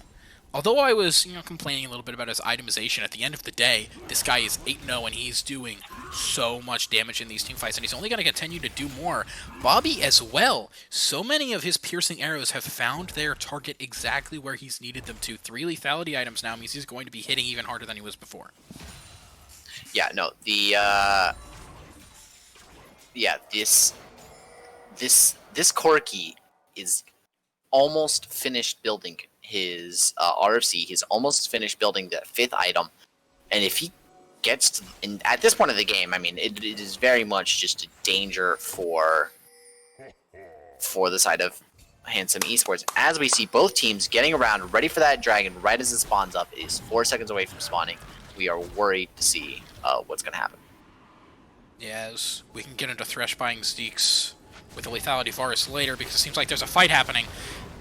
Now Stixie and his team do take that crab, but a nice hook onto Big Sean. He's going to have to flash out. That's flash away from jungle. That's going to give them so much more safety when they try and take this dragon. This is Cloud Soul, and it seems like Handsome Gaming are just going to give it over. Yep, I think they just decided that the fight was not worth it. Do not want to have to keep going in with Bishan not having flash. They're worried about the fact that Caliber can just get ulted on. Better to just play it safe, play it back. Maybe they can try to do some sort of pressure at Baron or at Elder whenever that does end up spawning. But it looks like Baron first. And we're talking about all game.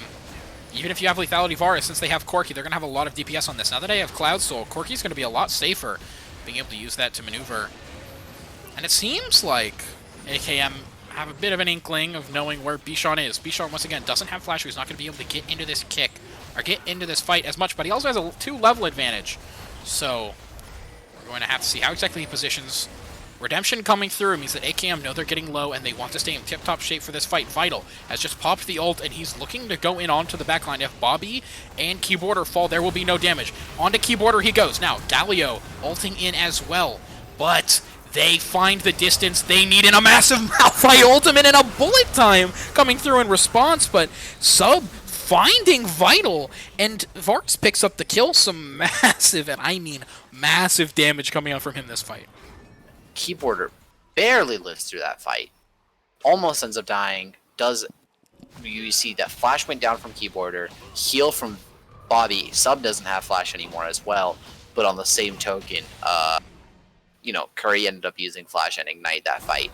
So very close to making it a positive fight for the side of Handsome Esports. Unfortunately, they barely do not get the kills that they needed to make that a okay fight.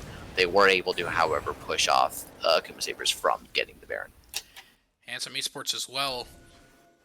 Although they were technically down in that fight, they're going to feel pretty happy about forcing a soul-holding team off of Baron. Although it was a 1-for-2 trade, Vital was sitting right about where Mouse was there. Just knowing that the only way they win this fight is if they can get on Keyboarder. And that's what he did, and they almost killed him if Keyboarder didn't flash out. But he's not going to have that ability for 5 more minutes, so if they can repeat that fight again, there's a very good chance they drop Keyboarder and they swing it their way. As we can see, they're starting up Baron yet again. They cleared the Vision. Vision's coming down again, and it looks like they just want to back off. I think they're perfectly happy with forcing out Goob's TP. I think that's what it is. Goob has some questionable TPs this game. Very, very aggressive, very early. As now, Sub is looking to go onto Bichon, who now gets rooted up. A lot of ults have been used here, as well as the kick, but they've shut down the Smite holder, the jungler, and that means they're binging. They want to go right onto Vital. They want this Baron, and now that Bichon is gone, this is when you have to make the play. If you can't do it when the enemy jungler is down, when can you?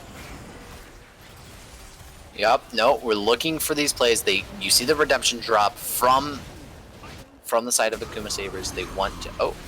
Fails. 1v1ing Vital on the back line. The hook actually manages to land, pushing Vital back towards the team. Goob tries to hook somebody, some carry in. He doesn't manage to do it. Keyboarder is just pumping out so much damage. So is Lethality Varus. We were talking about earlier about how you can't stall fights versus this team. And Handsome Esports are feeling the brunt of that. Now a hook landing onto Curry. Flame making sure he can't do anything. At the same time, though, he's actually getting a nice root. Bullet time over the wall isn't going to deal that much damage. In goes Sub with the charge. Mordekaiser can't get that ult off. Vital now is behind enemy lines, and he's trying to survive, trying to contest something here. Caliburn also pumping out damage over the wall. They don't want to let AKM get this fight. Vital now bursting out Sub is actually going to get that solo kill. Almost no damage in the return. Bobby on the backline is also extremely, extremely low. Caliburn having to flash away. Keyboarder low as well, though. Mouse Dixie is looking for the fight on Vital, but this is still a Renekton. You can't really easily 1v1 this guy. And Vital and Caliburn managed to turn that fight back in their advantage. 2v4. Yeah, 2v5. no, yeah, I think that sounds about right. But as we saw, actually, listen, they're using their ults constantly because they know that they're coming back up. Since they have that cloud, they have that triple cloud. They are ready to just keep on using it, keep on getting the movement speed. The movement speed is letting them get out of these fights really easily. Well, Stixie trying to contest this Baron, but he might not have access to the pit, and it seems like he's not going to be able to. Forced off by Vital. Curry is getting lower and lower, trying to make sure it can't get stolen. Corki is going to have to double Valkyrie through. However, over the wall, he's getting 1. He's getting 2. Now in comes Malphite. You get Baron, but you lose 4 members. Which one is it going to be worth? Bichon manages to fall down, although Fails picks up the kill. You feel so good as AKM. They got Baron, sure, but look at the death timers. You get so much off of this. You get Elder Dragon pressure. You get top turrets. You pretty much get your pick of what objective. Yeah, especially with Elder Dragon spawning up in less than a minute. These timers are going to spawn, and then Elder Dragon will spawn maybe 10 seconds, 15 seconds afterwards, which is a really scary moment for Handsome Esports. Are they going to be able to do anything about it, or are these pushes from AKM going to be too scary to do it? And their only one with Baron now is Goob. The man, the myth, the legend. And that's going to be kind of awkward. Knowing where to put Goob on the map that not only is most effective for him, but for the team as well is going to feel pretty awkward. And something to note, Keyboarder has picked up the Quicksilver Sash, which he knows he's his team's late game assurance. So he's going to have to survive. He's not died yet, and he wants to keep that record going. KDA player, obviously. KDA player. That's one way of putting it. As long as he doesn't die, his team should be okay. We've seen Sub pumping out damage at certain points, but unless he gets his ult off on certain targets, it's not particularly been good. The knock-up has been useful to just stop the team from being able to push up. Now we're looking at a lot of pressure. We're seeing Corki go in. Ooh, Curry's getting low, but Curry really only needs one ability rotation, and he's serviced his team. But like you're talking about, Corki is mid. Now he's taking an inhibitor. This is not the split pusher that AKM needed, but it's the one they have. And now back towards the Dragon. Handsome Esports know this, so they're just looking for the Elder Dragon now. So much is happening. Sub is trying to burn down Caliburn, but he's not going to be able to. Bobby is picking up a kill. He's gone legendary. Goob is dealing as much damage as he can to Fails. Getting Thresh out of that fight is so important. Sub is still alive. The piercing arrow over the wall, that's a double. Now Malstixy doing a lot for his team, and although Fails is going to die, that hook is still going to go through, making Bishon a stun up target. They're not even going to have time to get Elder. Corki's just pushing Nexus. What in the world? Corki's just pushing Nexus. All right, and that's the game. You know, we were talking about how Keyboarder was, trying to be a KDA player a little bit, but he just didn't want to die, so he avoided the fight entirely. really heads up play by him, knowing that his team and Handsome Esports are going to be fighting over that Elder for a while. And Handsome Esports, if they peel off the Elder, then he just backs away as well. His team gets the Elder. What a perfect trade for him. Corki with Elder and Lethality Vars with Elder would be absolutely insane. And if they don't back off the Elder, he'll take the Nexus. He'll win the game. But Handsome Esports try to call the bluff of AKM, but it really doesn't work out. I mean, obviously, Corki the fight works out in the AKM's favor during that fight, and as such, Keyboarder just knew he was fine. Just keep continuing the push, and you actually see this. Vital tries to back in time, but just doesn't get it across. Handsome Esports tried to push the fight, knowing that it was a 45, and it just didn't matter. And we're gonna have to see. Yeah, we're gonna have to see as we go into next draft what the adjustments are for both teams, because both of them have a win. So, they both know what exactly they want to do in this series, I think. AKM coming out with a much more clear and understanding lineup. Some of the counter picks kind of made me questionable because Galio's not a counter pick to Thresh. So, some of the picks definitely Handsome Esports perhaps getting cocky, perhaps just wanting to go back onto comforts. Yeah, maybe just go back, play it safe, go back to something that they're used to, and we'll see what happens. We'll see you here next game.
Hello and welcome to Game 3 between Handsome Esports and Akuma Sabers.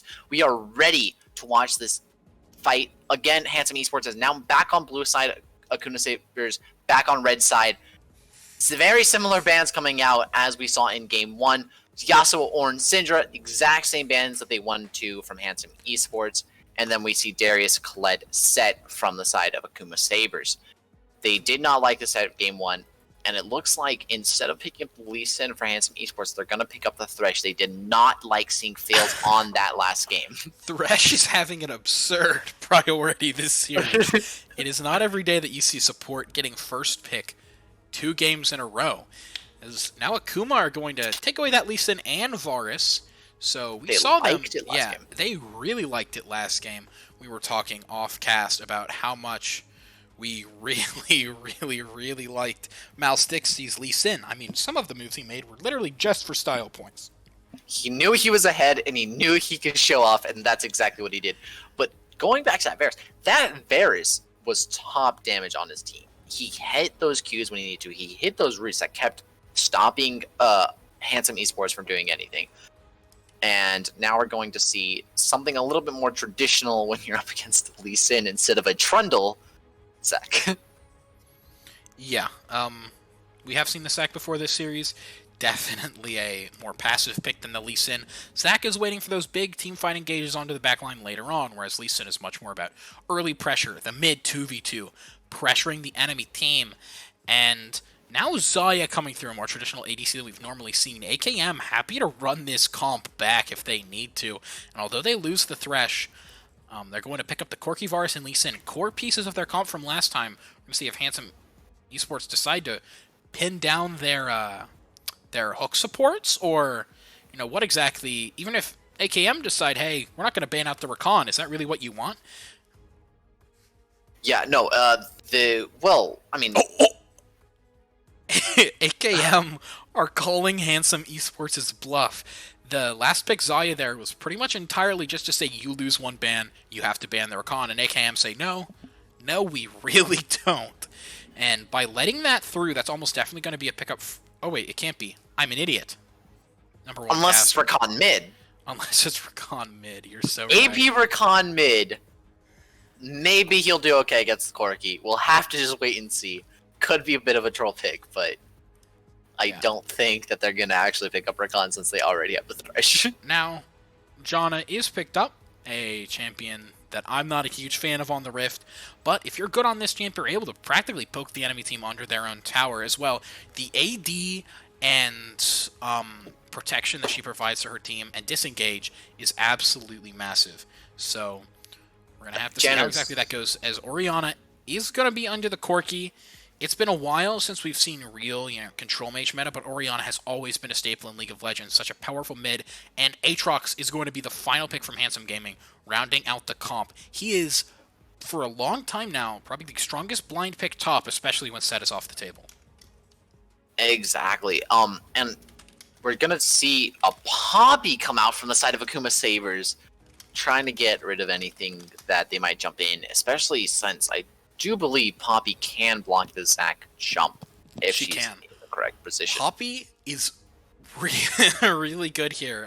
Being picked into Aatrox, if he ever does try to Q her, she can pretty much dictate those trades and not get hit by the first 2 sweet spots if she really wants to. And also, being able to block any Zac engage, the Thresh follow-up hook, Poppy's going to be providing a lot to her team, and she's probably going to pick up an Executioner's first item, making sure Zac and Aatrox can't do that much. We see it when this matchup is played on LCS. It's been a while, but that's normally what happens because you need Grievous wounds so badly. And really, that's going to be a big stranger. Especially, I'm really want to look at that Corki because they did not decide to ban it. I think they decided to stick with, you know what, we know that Keyboarder likes Yasuo, I assume, and the Syndra. Let's ban away the Ornn as well, since we really want to prioritize this. They knew that they wanted to prioritize this Thresh, so they banned away the champions that they banned the first game. They said, okay, you know what, these are really scary champions, let's ban these away. They left the Corki available, though, and that was a really... They left both the Corki and the Varus available, and those two were scary picks last game. And I'm curious to see what their plan is to actually try to deal with them with this new draft, with this new team comp, what they're going to do. One of the things to really notice is this is almost definitely going to be another lethality Varus. The poke he brings early on, Zaya is not going to be able to contest with that, so a lot of it is going to be on the back of Handsome Esports' support. Handsome Esports' support Curry to kind of carry this lane phase as keyboarder hovering over the champ that he wish he could play, but now you're stuck on Corki. You know, if he wished... Now, as long as Handsome Esports can actually... if Curry can pull off the same level of gameplay that Fails had with the saves, with the hooks last game, then they should be in a good spot bot lane. If he drops off... Yeah, one if he of drops the ball this critical game, reasons why Fails was able to help his team so much was not only the lantern and the hooks, but also the fact his team knew that he was able to save them, so they were able to play so aggressive. I mean, Lee Sin was in the enemy's face for like the entire game, and he knew if he ever needed an out, he could call on his Thresh. So it'll be interesting to see if Akuma Sabers are going to still be able to play that same aggressive style. Janna, although she has shields and disengage, it is nowhere near the just single target, okay, come back to me lantern potential that Thresh has. But as we are going to head into the champ selector, loading screen, we're going to be heading to a short break for production, so don't go anywhere, don't touch that browser, we will be right back.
Hello and welcome to Game 3 of Handsome Esports versus AKM. We are gathered here today to watch a really impressive series so far. Handsome Esports win Game 1, Akuma Sabers win Game 2, both very decisively, so I'm really interested in watching this third game, watching the 5-point come out right at the beginning, and seeing how Handsome Esports responds to the fact that Varus and Corki were still picked up by the side of Akuma Sabers. Yeah, Varus, Corki, and Mouse Dixie is once again on this Lee Sin as we see a little bit of a scuffle towards topside. Bishan gets a ward on red buff, and since he's just able to bag and get back his health, that is net positive if I've ever seen it. We saw that ward a lot last night, but haven't really seen that kind of, although you can't really call it an aggressive move, anything other than standard 5-point from either of these teams. So I'm glad to see things as the series starts evolving. The series meta is as well. Both teams, trying to exploit the other's weaknesses just a little more.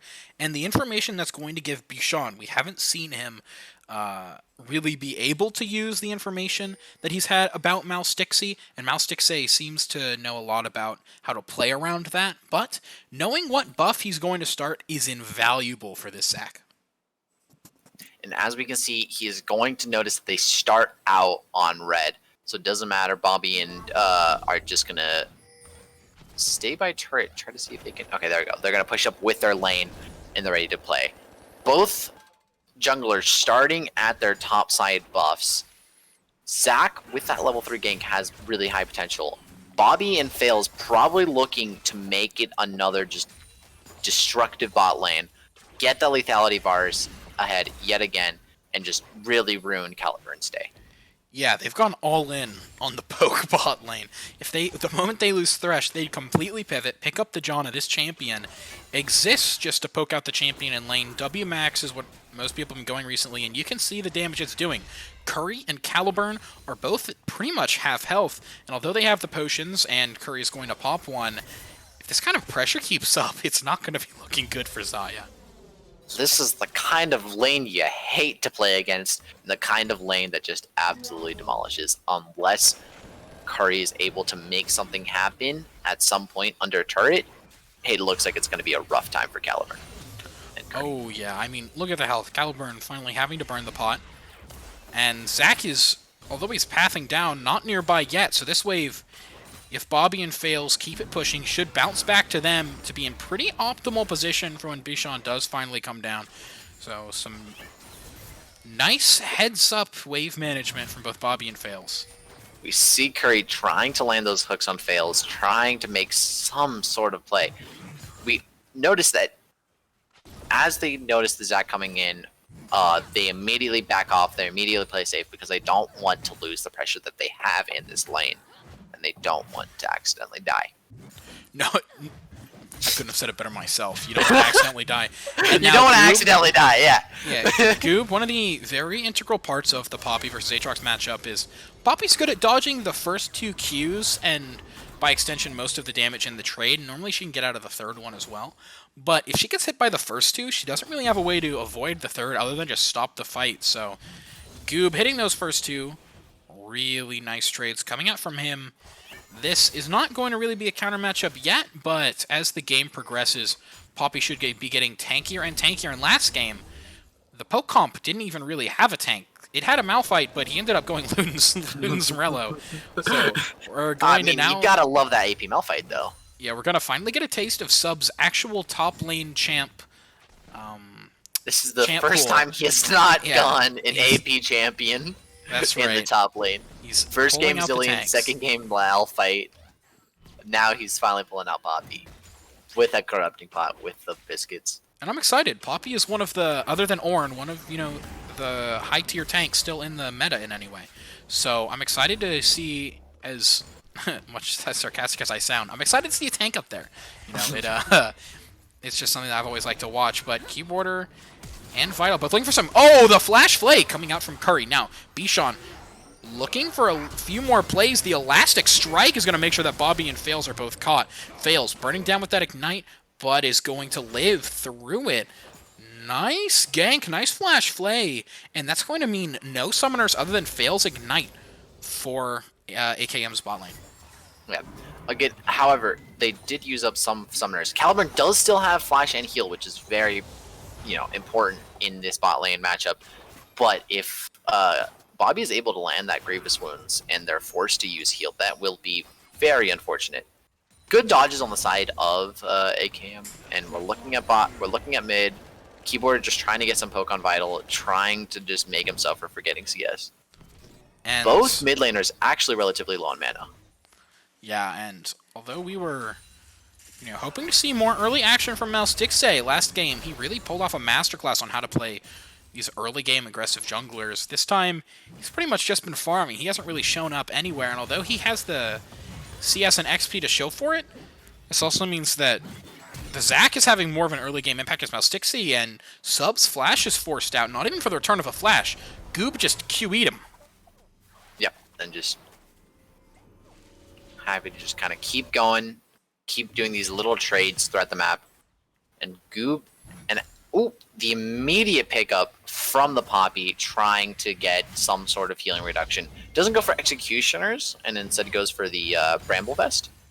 Yeah, it's all about how you think the trades are going. So if you go Bramble, if the Aatrox doesn't really need the damage and he's just poking you, he's not actually getting Grievous applied to him when he just Qs you, because that only procs from auto attacks. So Sub is, however, going to go towards the Thornmail, which I think is a perfectly fine pickup, especially when you are against Azaya. So he's perfectly happy to pick up that Grievous Wounds item instead of the Executioners. Both tops have now used their teleports, and that's a good time to bring up that Ocean Dragon is up, and both teams have fought relentlessly this series for control over that objective. But now, Sub gets hit by the Infernal Chains, manages to dash out of it, one of the little ways that Poppy can beat Aatrox in these trades, and although I say that, Goob is the one who's really been showing up. No, we're looking at Handsome East. Oh, Zac goes in, manages to hit the Elastic Strike on Feliz, and that's almost certainly going to be a kill. The kill goes over to Curry. First blood for Handsome Esports. Exactly what they wanted. They wanted some bot pressure. They want to stop this poke comp from getting ahead, and that's what Bishan is doing tremendously well. Keeps ganking, keeps making sure that they stay pushed in, and that they have zero pressure. Oh, they don't want the bears. Varus isn't even able to walk up to farm or do anything here now. Goob misses the Q2, and a nice wall manages to make sure that Goob can't hit the Q3. Sub heads up play, but has really been getting chunked out in these trades. Other than that short one there, he's been getting the short end of the stick when these two champions collide. So we really want to see Sub step it up as a tank, but now as soon as I say that, Goob procs the ultimate and is getting a lot of healing off even through the Grievous Wounds. Q3 isn't going to connect. But Sub just runs away down towards Malstixay, who might actually look for a dive here. He has level 6. He has the kick. They either are going to look for a dive or try to get Rift Herald instead of doing anything else, because they notice now that Bishan has gotten the Dragon bot, and they want to make some sort of trade for that. They want to trade a neutral objective for a neutral objective. Yeah, Malstixay. He's known what region of the jungle Bishan is in pretty much his entire game, but now we see him really executing on it, especially after Bishan got that first dragon. We talked about how much both teams like to fight over it, but if you are more of a snowbally comp, or you want to have a golden flux onto one specific lane, then Rift Herald is definitely the neutral objective to go for, and if you want your lethality Varus ahead or Keyboarder ahead, it's definitely who you go for. As Keyboarder has the package, he should be able to get out or engage harder on this if he wants to. Lee Sin is coming down towards the mid lane, but it seems like Keyboarder is perfectly happy just pushing out lanes and farming, and if you are Corki, you should be happy with that. He's got the tier, he's already starting stacking that. He's got package ready for either an escape or an engage.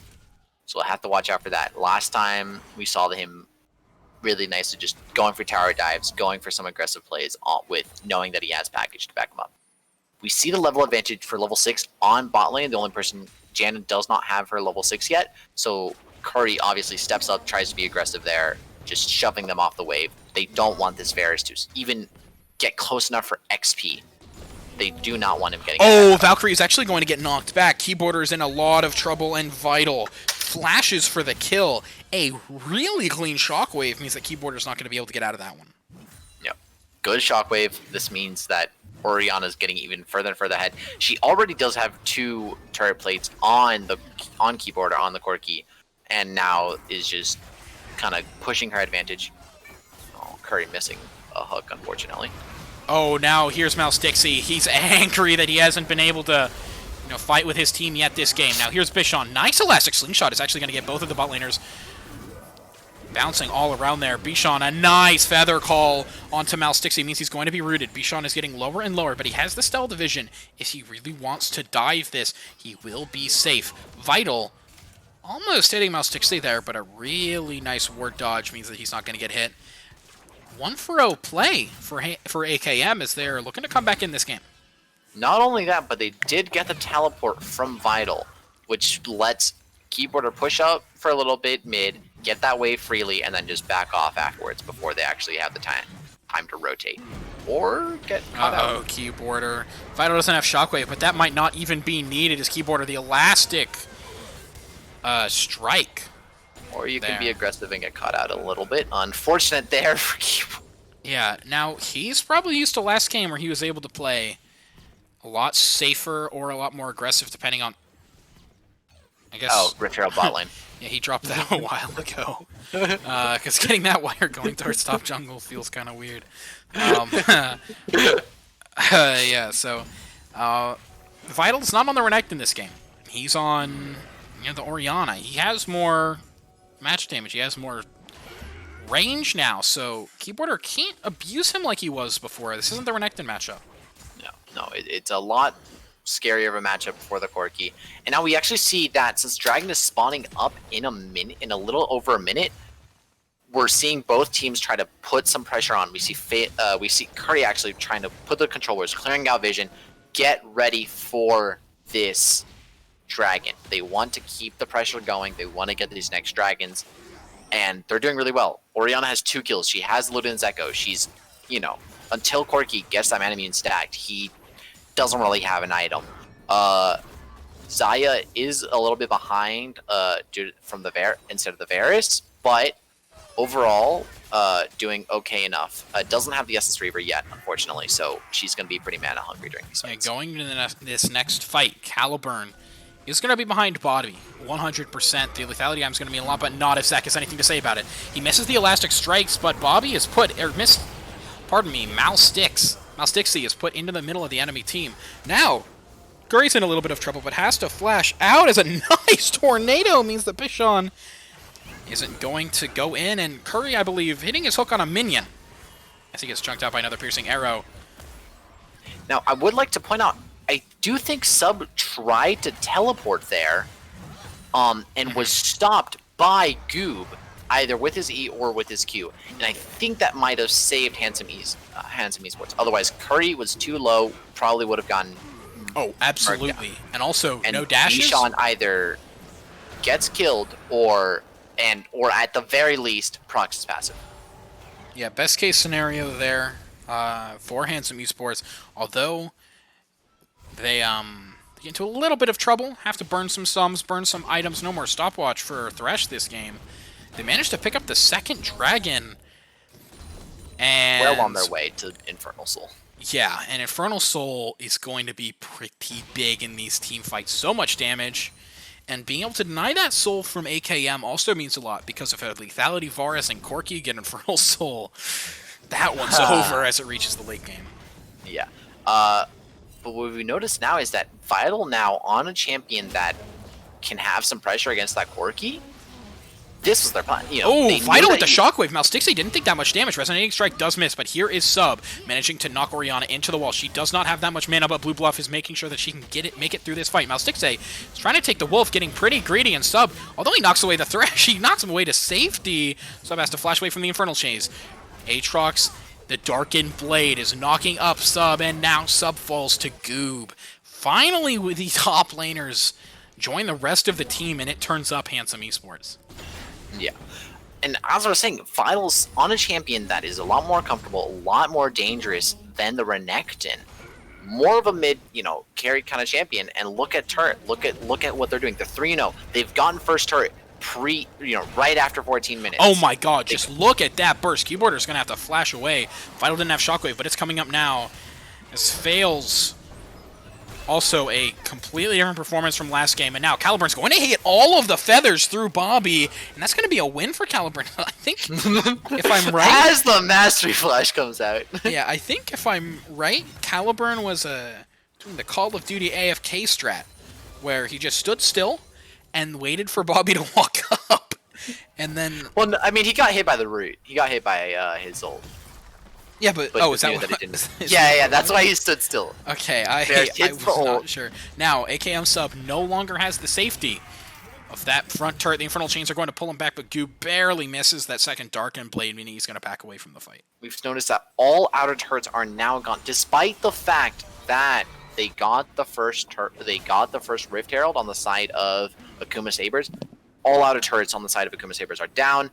No turrets have been taken yet, and Handsome Esports is really showing what they had in Game 1 and are really popping off again. Oh yeah, they're here to say that Game 2 was an anomaly. As a game I like to play is the how much gold are you up per kill? Because you look at a silver and a gold team, and in a tournament, they're going to be up the exact amount that they should be, 300 gold per kill. But when you look higher and higher elo at the LCS stage, for instance, a lot of times, gold per kill advantage is normally like 1,000, 1.3,000. Cloud9 has like 2,000, but they're just an anomaly. So, looking at these teams, Handsome Esports being able to say, yeah, we're 7 kills up and 6k gold up means so much, because it shows that they've been getting more than just the gold out of these kills. They've been getting advantages across the map. The CS, the turrets, it means a lot for them. Not only that, but neutral objectives that you can't even count, like dragons and stuff like that, is giving them the advantage. And now we notice that they're going to start getting ready to set up for this next dragon. It's up in a minute and 20 seconds. It's getting ready. Bishan's dropping Rift Herald earlier, so that way they can try to get a push going while they're all still up. And we see that Goob is just going to solo push bot lane. Oh, Shockwave actually getting both of them. Mount Dixie is eviscerated. Keyboarder is wobbling away. Bishan now trying to tank this Poppy ultimate, and he's going to do it. Sent back to his team. Rift Herald's going to connect onto the turret, bringing it dangerously low. Feathercaller isn't going to connect, but Handsome Esports, Vital, Renekton is not your champion of choice if you have this kind of performance on an Orianna. He is showing up today on this Control Mage. Keyboarder, who was dumbstring last game, getting almost one shot in most of these fights. Vital tanked that turret that entire time and just decided, I got this. I can just tank the turret and then just kill him. It'll be fine. It'll be fine. This will work out for us and for our team. And that's exactly what she did. She just went back and murdered everyone. Like, it worked out perfectly. Corki was forced to just walk away. They got the Rift Herald charges on the 2 turrets that they wanted. They weren't able to take down mid inhibitor, but that doesn't matter. They get the charge off, and that is a lot of damage and a big threat for later on. Goob is 1v2, keeping this bot line pushed up, and Dragon is nearly a certainty now for Handsome Esports. That's going to put them on 3rd Dragon. No, AKM is not even looking to contest that. They know that it is a death trap if they go in to try to kill the dragon. Now, Sub is going to be on the recipient of Shockwave this time, struggling, trying to pick up that shield. Will it be enough? Vital is getting lower and lower, but Vital is dominating 6-0 as he's picking up the gold to try and complete his Rabadons. Now, fails is so low. Nice disengage, trying to ultimate, but a flash and the Darkened Blade picks up a first one. Bobby, 250 damage on the empowered auto attack as Goop just farms under turret. This guy is insane. Aatrox always comes online as you reach later into the game, but this isn't supposed to be happening. You can't just 1v2 under turret. I mean, really what we saw there was Fails probably held that for too long. Should have just disengaged, walked away, and right as I say now this... Keyboarder's looking for Vital, but what a trade! Keyboarder getting incredibly low, and now we've seen this before. Oh no, Keyboarder! Keyboarder! The second... What happened? Curry is a king with redemption in his hand. That is the second redemption kill he's pulled off this game. Serious. Game 1, history looks like is doomed to repeat itself with Curry getting those redemption kills. You saw it Game 1, you saw it Game 3, and we're just gonna have to wait and see if Keyboarder ends up dying again to those redemption kills as these games progress. Yeah, that's a tilter. You outplay the 6-0 Orianna, you pick up a massive shutdown, and you say, I barely made it out of that one alive, but I'm all the better for it. I'm going back to base. And there's just nothing you can do against the Thresh from halfway across the map. You know, he was able to pick up Triforce, does have Mana Mune, it is charging, should be getting nearer and nearer to completion, however. So Corki will eventually just be able to come online. As you saw, Vital, the only reason Vital didn't get that kill there was did not have Shock. She had Shock, if Vital had Shockwave on Orianna, that would have been a dead Corki. But Corki saw that it had just been used to kill sub earlier, knew that it shouldn't be up, and was ready to go in. Yeah, now, Goob, keeping that bot lane push, likely has at least an Aegis, or maybe even his entire Death's Dance. He's been in this bot lane for a while, and now Handsome Esports are looking for fails. A little too far pushed up, and that kill's going to go over to Caliburn. 1.5 item Saya isn't the strongest, but more and more gold means she's going to be able to push forward. I'm sorry, Phils, you are not playing Thresh. You cannot be super aggressive. You are a squishy Enchantress support. Squishy mage, really. Vital. It's actually just walking up 1v2 into enemy vision. She knows. And the Insect, an absolute classic. Shockwave onto nobody, but that damage is still immense. Keyboarder actually might fall. Nice body block from Bishon, and Keyboarder is going to fall. That is absolutely tragic. Miles Dixie now. Bishon is on him. The Elastic Slingshot brings him even further forward, but Baron hasn't even been stopped off of that. Like, an absolutely crazy play from Handsome Esports. Now, Poppy is trying to get the enemy jungler off of this Baron, but she hasn't had the chance. Getting Aatrox away, though, might give them the small window of opportunity they need, but they can't take it. Here's Vital, and into the pit goes Mouse Dixie, and he steals the Baron away. Malice Dixie with the steal! Impressively done. He did it last game. He's doing it at this game. Poppy, even though she was not able to knock away the Zac, it does not matter. Oh, wait a second. But Handsome Esports, they're running it back. Now, Goob is TP'd into the enemy team, and he is going to fall, though. This actually could be more and more dangerous. Vitals with the massive shockwave! That means John is going to go down, and now Caliburn picks up the kill onto the enemy ADC. Oh, so much damage. Orianna is gone. What a trade across the map. This fight, although it was looking Handsome Esports, they got really aggressive, went for some kills. They were trying to get something off of Mouse Dixie's death, but now they're just looking like they want to settle for some dragon control, because after all of this fiesta, we do need to kind of take a step back and realize both these teams have a lot of gold in their pocket. Both of these teams don't want the other team to be able to get this next dragon, because for Handsome Esports, it means soul, and if you get Infernal Soul, this game is essentially closed. In terms of value, that's going to be 5k gold, even more than they are right now. So that's 12k gold advantage when both teams only have like 40, 35k. So this soul is a make or break fight for both of these teams. Now we notice that Vital is ready with the Unsealed Spellbook Smite. So they are ready to make sure they get this dragon. Oh my god. Without AKM being able to steal it away like they just did with Baron. However, we did notice that just like game 1, AKM gets Baron, and Handsome Esports says, that's alright.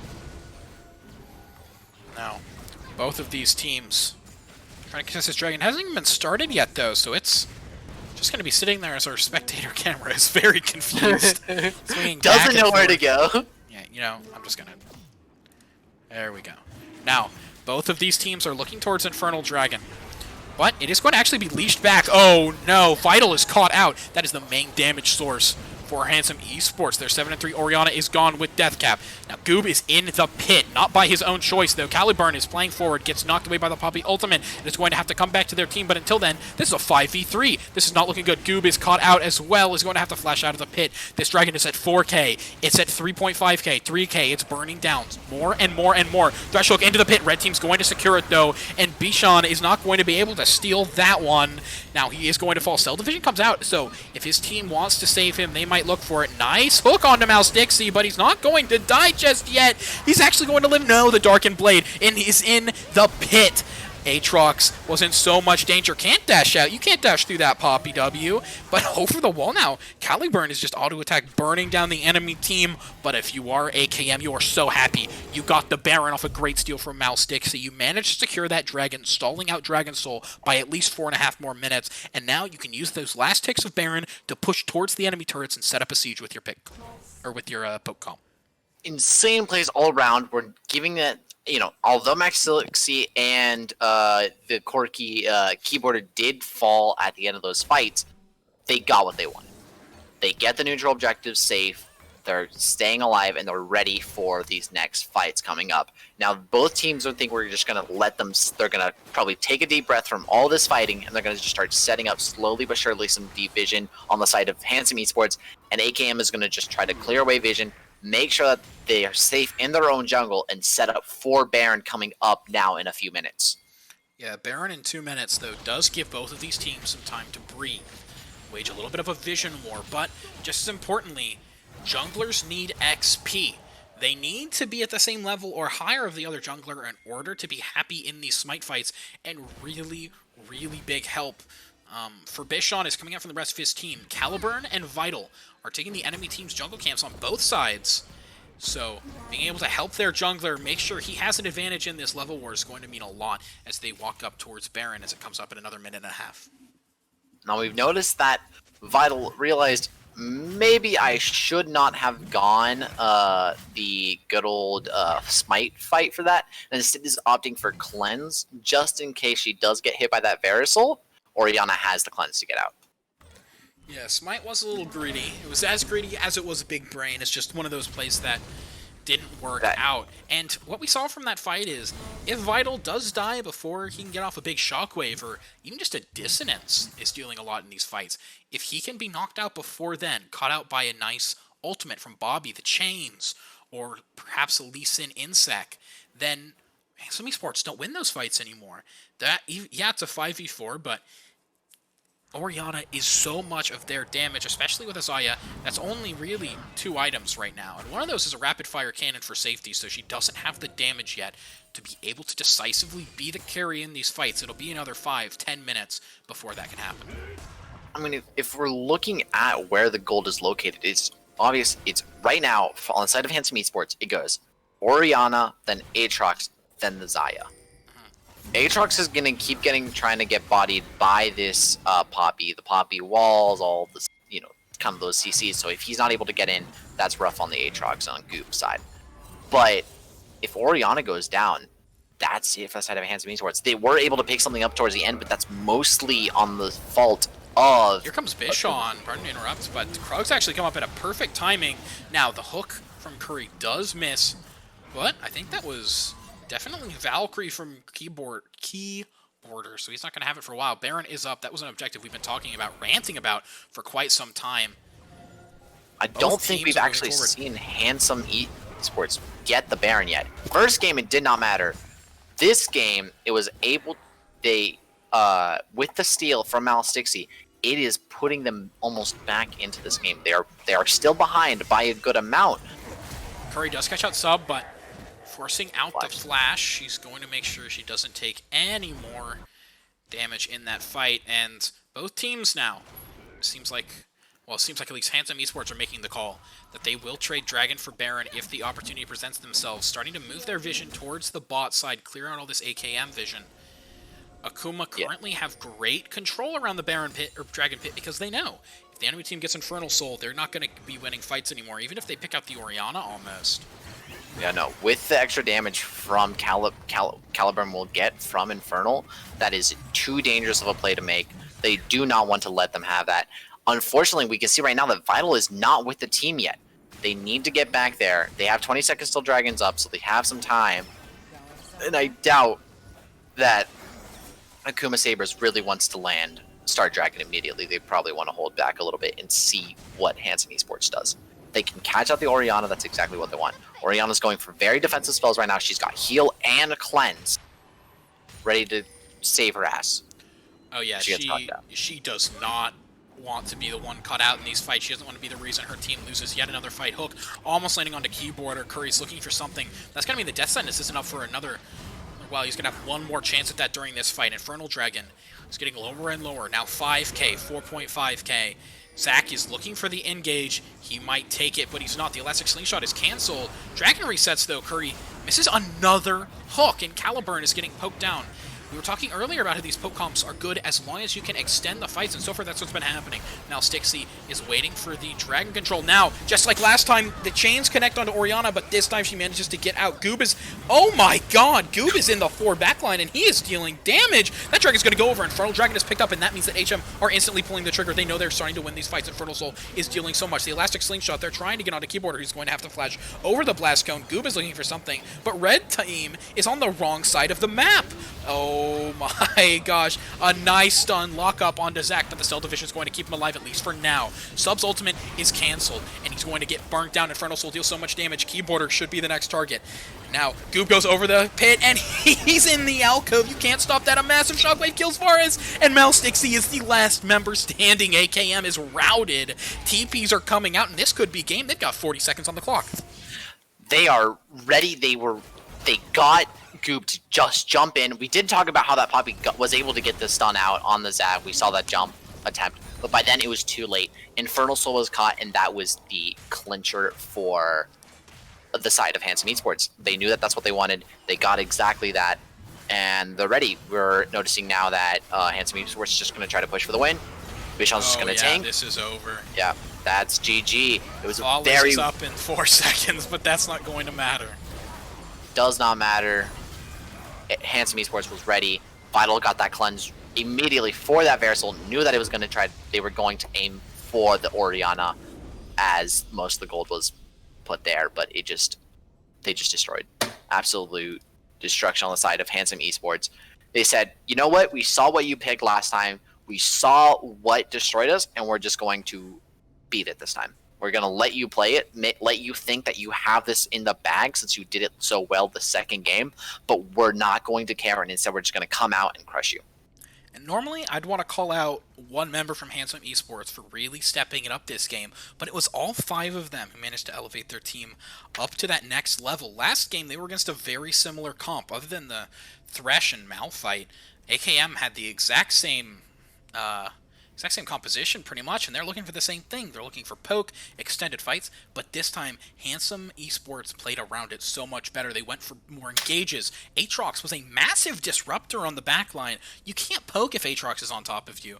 So really, really heads up positioning, draft changes, and just overall playstyle elevation from every single member from Handsome Esports. But we're going to have to get into the next game, so see you guys as we go into Game 4 draft. Don't close that browser. We'll be right back.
Hello and welcome to Game 4 of an exciting series between Akuma Sabers and Handsome Esports. Alright, we've got the same bands coming out. Kled, Darius, Set, Yasuo, Orange, Syndra, again with the fresh first pick on the side of Akuma Sabers. I am hoping Handsome Esports has some plan against that, as they probably saw this coming. This is the third game in a row that Thresh has been prioritized this hard, and it looks like they do. I'm gonna lose it. If Handsome Esports decides to go the Akuma Sabers build, then that'll be great. I mean, we do know that Bishan likes Lee Sin, though. Malstixi was good on the Lee Sin, and him putting Bishan on Lee Sin instead of Malstixi is probably a good play. I'm curious to see whether Akuma Sabers thought that Lee Sin was going to be picked up and is ready for it, or is trying to buy time now to figure out what they want to do.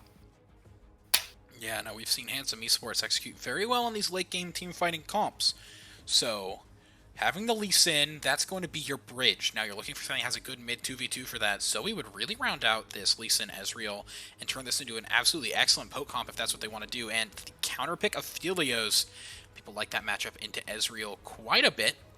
And one of the things you really need if you want to be threatening an AD mid is you need an AP jungle or AD top. And so if you need that AP jungle, Gragas is the premier one. A friend of mine always says if you want to be a competitive jungler, you have to have a good Gragas. And this champion has been so strong for so long. The casks are so versatile. So seeing this Aphelios Thresh lane comes out with the Gragas, I'm really excited to see what kind of action we're going to see around the bot lane. Now, here we're noticing that Handsome Esports has picked up the Aatrox. Now, they did let Corki through, or the first ban phase. But now that Corki has not been picked yet, yeah, here comes the ban out immediately. They did not want to deal with that again, especially if they want to have some extra poking on their side. And Corki, even though he died, was still dealing a lot of damage to Vital before those fights even started, before anything happened. That was why they lost that dragon fight pre-getting Dragon Soul. Vital was so low before that Bear Soul hit her, and once the ult hit the Orianna, she was a goner. Oh yeah, AKM, their Corki has been absolutely insane, and when you pick up Ezreal and you don't pick up a support, you expect the Yuumi ban to come through, especially when you have Lee Sin and Aatrox. Yuumi on an Aatrox means that Shan can practically 1v9, but Yuumi is banned out, which means we're not going to be seeing her, as we do expect to see a Zoe or Orianna ban, and the Orianna ban comes through. Both very strong blind pick mids that both of these teams would love to have in their compositions. Now, if you are Handsome Esports, this is where you have to define what you're doing. Likely you have to pick up your support here and give your mid counter pick. So that's going to define how your bot lane turns out. Are you looking for a more passive ranged bullying matchup? Or are you looking for Nautilus or Leona? You can just pick up Moby Boots and run mid. None of the other hook champions are and here goes the Blitzcrank. You get Mobies, you use the W, you're even faster. If you go Predator, you'll be super speedy, super scary, gotta say. Now that the Corki's been banned, AKM has been hovering the Zed quite a bit. We're gonna see, I doubt they go through with it, but we're gonna have to see. The blind Zed is not normally a pickup, but now that Blitzcrank is in the bot lane of Handsome Esports, it does tell you what they want to do.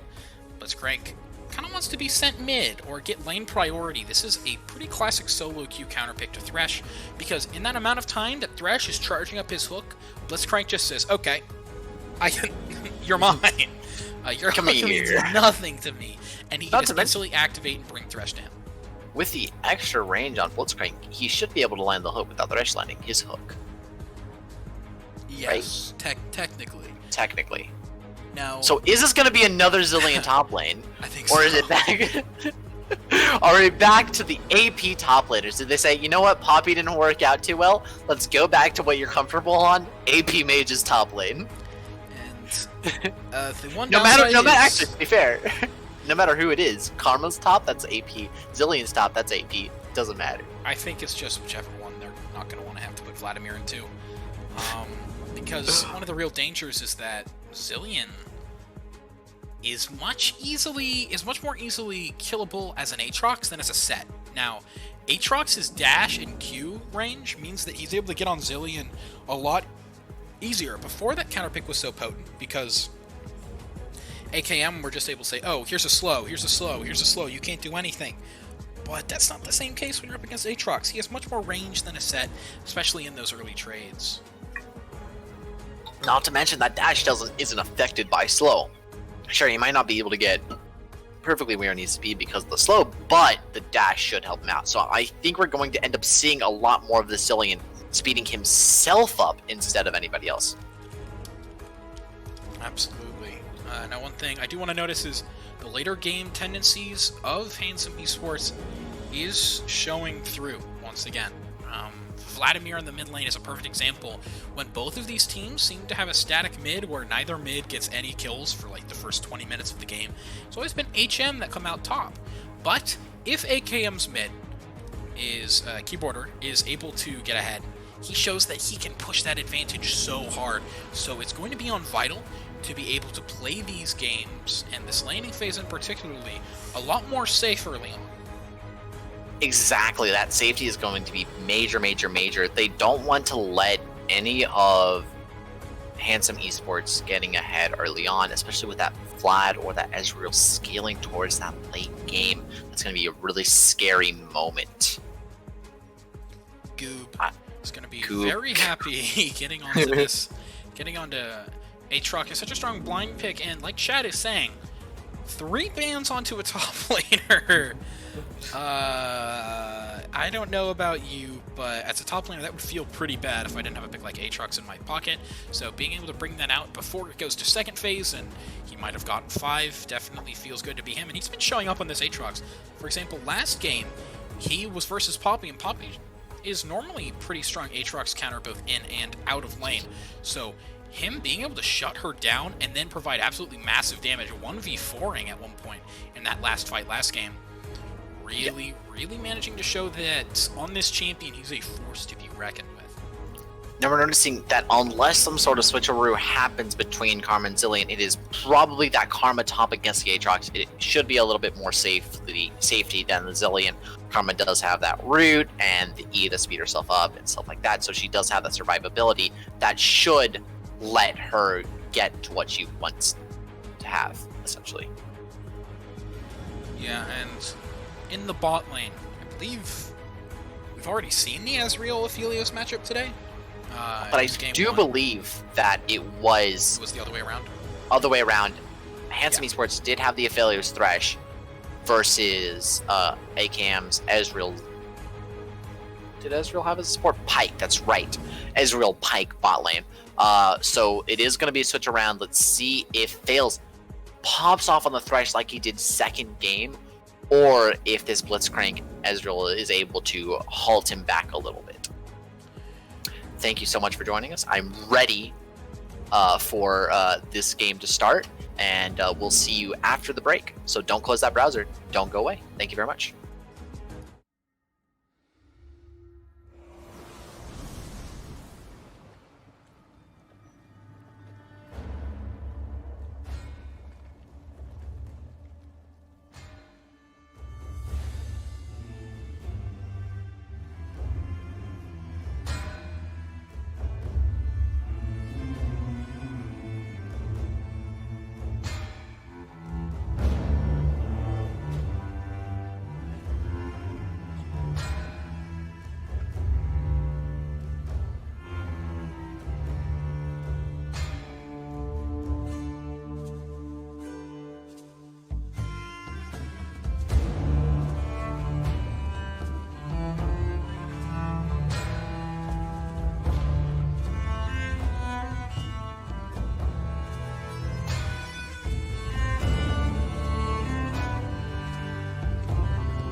And we're back. It's game 4 of the series so far. Handsome Esports is up 2-1 against AKM or Akuma Sabers. This is the first time we're actually going to see Bishon on that Captain Falcon Lee Sin versus instead of Akuma Sabers. We're going to see a lot of mastery going out as everybody gets ready to 5-point on either side. Goob and Bishon waiting to see if they go in for a sort of more aggressive ward as Handsome Esports did last game, or if something different is going to come out. This is actually the third game we've seen Thresh be first pick in these matches, and it looks like it's been doing well for the supports. We'll see if Fails can actually pull off exactly what he was able to do last time that he got Thresh, or if he might end up not doing as well. So a lot of things to watch out for this game. And I'm very excited to see if Handsome Esports is able to close out the series or if this goes to Game 5. If a Blitzcrank, the only real hard Thresh counter other than Morgana, cannot abuse this first pick Thresh, I don't know what will. This is a trend that has permeated in this series, and I love it because it means as a caster, there's a lot more exciting plays that each team gets to make with the safety of Lantern and threat and the aggressiveness of Thresh hooks. This champion is pretty perfect for me. But AKM picked up the Zillion, but it's going mid this time. The solo laners kind of flexing their champion pools. We do get to see a little bit more interesting things coming out. I don't think we haven't not seen Keyboarder on the Zillion as of yet. I was kind of sad not to see a top. Oh, here's Bishon. He manages to land the Resonating Strike and get a lot of damage on Keyboarder. Doesn't force out a flash, but getting that much damage on Zillion early is really big because it means that the empowered Vladimir Qs are going to deal that much more and possibly putting him to kill range as we move forward. No, I'm kind of sad they didn't go for that really aggressive level 1 Blitzcrank hook to mess with Malstixie's jungle. But, so far it's working out. Both teams kind of playing it a little bit safe, a little bit of poke. Other than that, Bishon gank mid to just kind of scare the Zillion a little bit. Nothing major has been happening across the map. Absolutely, and red to mid has been a classic jungle path for quite some time, and speaking of jungle paths as I segue myself into a Gragas talk, as a jungler myself and a Gragas player, That's a one bad of drug. the main... okay, buddy. One of the main paths that you like to take is clearing an entire side and then backing for your Predator boots, but as soon as I'm talking about that, here comes Fails. He's going to get crippled with a Resonating Strike, misses, and actually the hook manages to connect a 3-man flay as well. First Blood's going to go over to the Ezreal. Fails is going to fall for his aggressiveness, but Curry is going to get taken down by Malstixie. Now Malstixie is punished for his crimes, and Bobby trying to get some kind of damage in return, a 1-for-2 trade. Coming up, Handsome Esports. Now, we can see a lot of summoners were using that fight. Keyboarder did have to flash away to survive. He almost did die from his teleport. And the immediate teleport from Vital meant that his, it was only a second or two behind, but that gave them enough time to get that kill onto Curry. Unfortunately, that was a 2-for-1 trade on the side for Handsome Esports. They do get, unfortunately for, AKM fans out there, that was a 2-for-1 trade for AKM. They did get the first blood. They did get the second kill on Malstixie.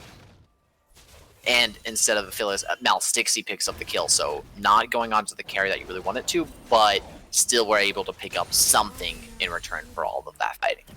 Caliburn may be punished as Bobby's frozen the wave, and this CS discrepancy is going to be even harsher than it is right now in the bot lane. That's made up by mid. It's not as if these mid laners just had to come back from base. I'm pretty sure, Keyboarder actually did as I lie, but yeah, he is down a substantial amount of farm, 12, as the wave pushes into Vital. So that TP may not have been worth it. Now, that is the... Oh, pardon me, but in goes Goob. Infernal Change land, and he goes for the trade. Sub. The tether completes, but she's starting to run out of mana, so she really needs to be careful. Goob shows he knows how to... If he can hit those sweet spots, every single trade should come up. I love his name so much. If he hits those sweet spots, every single trade should come up Goob.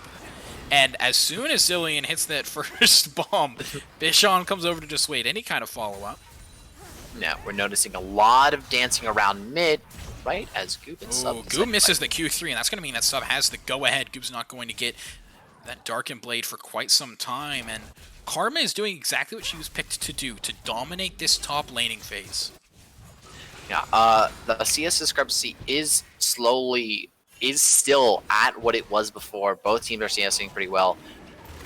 Whereas now Bobby and Fail is just going for Dragon. Looks like they want to go back to pressuring Dragon. They saw what happened when they lost Soul to Handsome Esports last game, and they do not want that to happen again. They want to keep those pressures. They want to delay point or to get Soul themselves as much as possible. Absolutely, and although Ocean Soul is off the table, which is sad for me, there's still a lot of options for a combat-oriented Soul to be what pushes these late-game comps over the edge. Ezreal in these fights typically is going to need a little more damage to help him deal with the front line, and Goob goes in, but it's going to get tethered. Sub actually with an ult Q. Mantra is dealing so much damage. One more Q and he's going to fall, but Sub is happy just getting the poke. Here comes Bishan, no kick. Sub is getting crippled, which means that Bishan is able to follow up, but another tether means that Sub can just walk away again. This top Karma play has been almost immaculate, but the resonating strike comes through. Bishan is not going to be able to follow up. Now Sub was very calm walking out of that, just E'd and walked away, has not used his flash, has not used his teleport, but that play by Bishan does mean that Goob's teleport is not forced out. He can just go back into lane calmly without without his teleport being used and without worrying about losing out on a bunch of CS. And now Karma is also going to just do the same thing. And we are seeing level 6s come through for the solo laners, and soon for the junglers as well, and that's going to be a really big moment, because when Gragas gets Cask, when Bishan is going to get his kick, it's going to mean a lot, because that is when these junglers are going to love to start ganking. We haven't seen very much Gragas presence, or at least as much as I'd like to so far, but as soon as Predator gets popped, that champ is going to be all over these lanes. Now we're noticing Goob trying to cancel those tethers a little bit more. He's going for some small poke, but unfortunately he's not winning any sort of trades against Sub's Karma. And that really is the danger part. That kind of ranged maged plays is forcing him back and back just to play safer and safer, while Karma's just more than happy to just try to CS, try to slowly gain an advantage on Goob. And as much as Sub has been pretty much excelling in this lane, managing to keep Goob at low enough health, not letting him get all-in at all, at the same time, hats off to Goob. As soon as he finishes this wave, it'll be more clear, but he's managed to keep relatively even, just a little bit behind in CS against Karma, when normally she should be zoning him off the wave. So Aatrox able to keep at the same level, and trying to freeze these waves means that when it does come to mid-game, when he does get his 2 and 3 items, he will be just as dangerous, and being able to just kind of weather this storm that is early game Karma will only pay dividends later on. Now we're looking a lot towards bot lane because we see that Mal60 is looking for some of those alcove plays. Those are, some pretty big plays. Oh, and the hook connects, and Mal60 is almost definitely going to be... No, he shows much greater restraint than I, as the hook lands, but he's just going to wait for Caliburn to walk a little bit farther up. Most of his jungle camps are cleared, so he's going to feel perfectly okay with this use of time.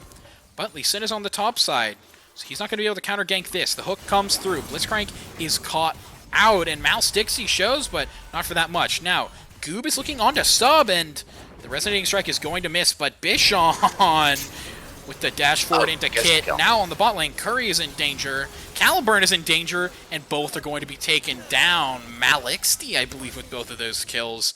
Fights all across the map. Mal60 got one, and Aphelios gets the other, which is good. You want your carry to get those kills early. You want to start getting that Aphelios to start getting that gold. Good play by Bishan to get the kill up on top.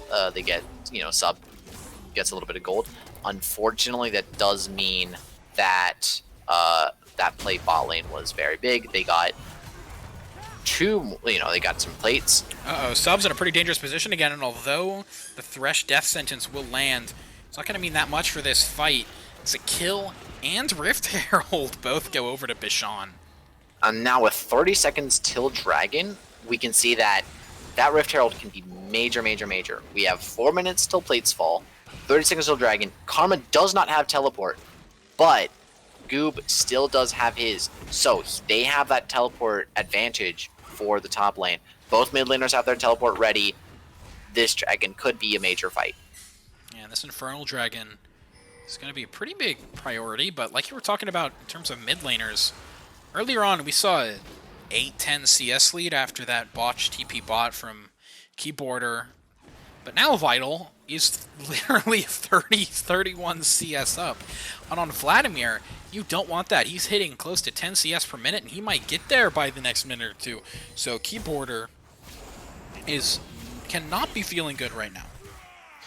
We're noticing that Handsome Esports is just getting ready to start, and they take the Dragon. Easy peasy, they did not feel any pressure. It is going to be a Mountain Soul, so no Cloud. That would have been very interesting for both teams. They both have ults that... Oh, the Flay is actually going to not manage to cancel the Resonating Strike. And Lee Sin, big insect. Both of these junglers have shown that they're on par in terms of Lee Sin mechanics. And now, Sub is in danger. Tether's going to come through, and Goop is going to flash, and the Empowered Auto comes up. 220 gold going into his pocket. Easy kill. He goes in, gets a flash. Despite the Karma heal from the Mantra W, it just wasn't enough to save her. And he was able to flash, so he was right next to her when the root did go off. Here we're noticing that Rift Herald is being dropped. They're either going to dive, or just, I think they're just going to be more than happy to just take some turret platings.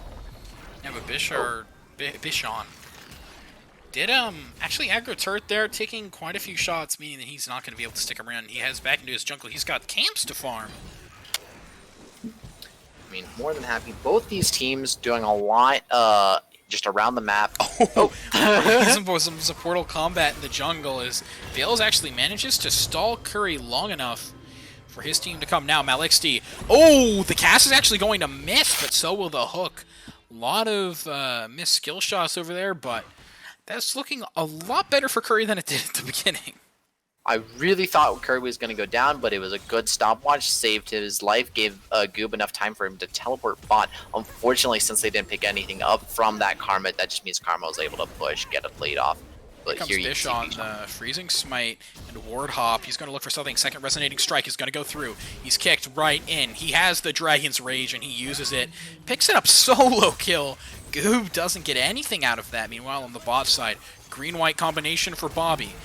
Caliburn is looking for something there, looking for some kind of return damage, but through the Thresh Lantern Shield and just, I think, Aphelios Shield that was there, it just didn't matter. It's just scariness. Yeah, Aphelios' existence, it just didn't matter. We're noticing now that both teams are very close to getting first turret in certain areas. Aphelios Thresh really pushing that bot lane, really pushing in Caliburn and Curry. Whereas up top... Oh, and it goes towards the Lee Sin in the top side. Aphelios is still going to get all that plate money, so that's very, very important. But by getting first turret top side, and that going towards the Aatrox is going to be able to get some itemization against Karma and finish his Black Cleaver that much faster. We've noticed now that both, I mean, in terms of just pure gold, let's see, turret plates to turret plates, we got 5, 6, 7... Ooh, well, wait, no, 5, 9, 10 turret plates. Cannot count. Cannot do math. 10 turret plates on the side of Handsome Esports before turret plates fall, whereas there was only, what, 7 or so turret plating. Oh, here Bashan, he goes in on fails, but he doesn't know Moustixe is there, but Moustixe is caught slacking, looking in another lane or something. And as soon as he gets the go-ahead, Vital is looking for a play. Now, Zillion is back up. That resurrection was enough for him to stay alive in that dive, but as the turret gets lower and lower, there might be a repeat. I mean, you can see Bishon looking around, just, oh, he might get caught out here if he doesn't use the, yeah, okay, he's got the blast gun, he's fine. He's going to be safe from harm, but it looks like mid-turret goes down. Okay. Just had to make sure that last auto hit. Turret does go down, and... Resonating Strike is now landed on Gragas, but... Oh! The hook!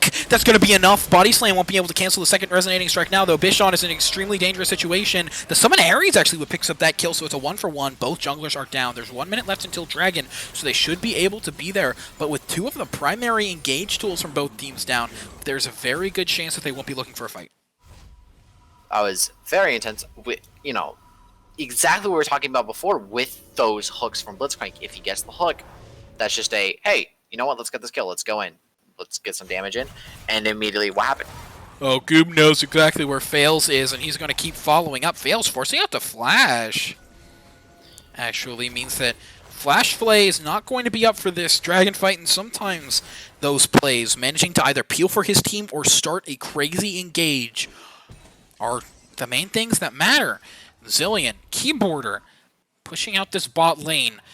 We've seen that HM are able to take these textbook Dragons where they push out mid-bot and they get priority, so kind of being read like a book, and now Goob jumps over the wall and actually gets out of a lot of damage, but 4 people are here. But actually, Goob, oh my god, that's so much damage. He's almost going to land the 3rd Q, but gets killed before it goes off. But all right, that's so going to be 1 kill in return for the Infernal, or, yeah, Mount Dragon. Now, I was curious to see if they were going to just try to trade off that Rift Herald. It looks like they might not. Okay. It looked, you know, because if they knew that the Dragon was too much of something to contest, do they just try to get the Rift Herald in exchange? Said they went for Goob's life. End up getting the kill, which is good for them. But do not grab the Rift Herald, which might go over to the side of Handsome Esports, giving them even more pressure. Yeah, Handsome are getting this Rift Herald pretty much uncontested, as well as bot turret, so having pressure on both top and bot side of the map is normally not something that a team can easily pull off, but Handsome Esports are showing why they're here in quarterfinals, why they only dropped 1 game in the regular season, but now Vital gets popped in the side lane. Mouse Dixie and Keyboarder don't even give him a chance to respond after that Hemo play comes out. Very unfortunate. Very confident for not knowing where some of their team was. He thought he was like, all right, well, Zillion's here, I can take Zillion. Oh, Thresh lands a hook onto Blitzcrank, and Curry really can't be in a good position now, but he's going to survive so far. Mouse Dixie is going to go onto Goob, who is deep behind enemy lines. Bishon doesn't hit the Resonating Strike onto a champion. Probably doesn't want to go in there. These have just been some good picks coming out from AKM. If you're looking for a way back into the game, this is how you do it.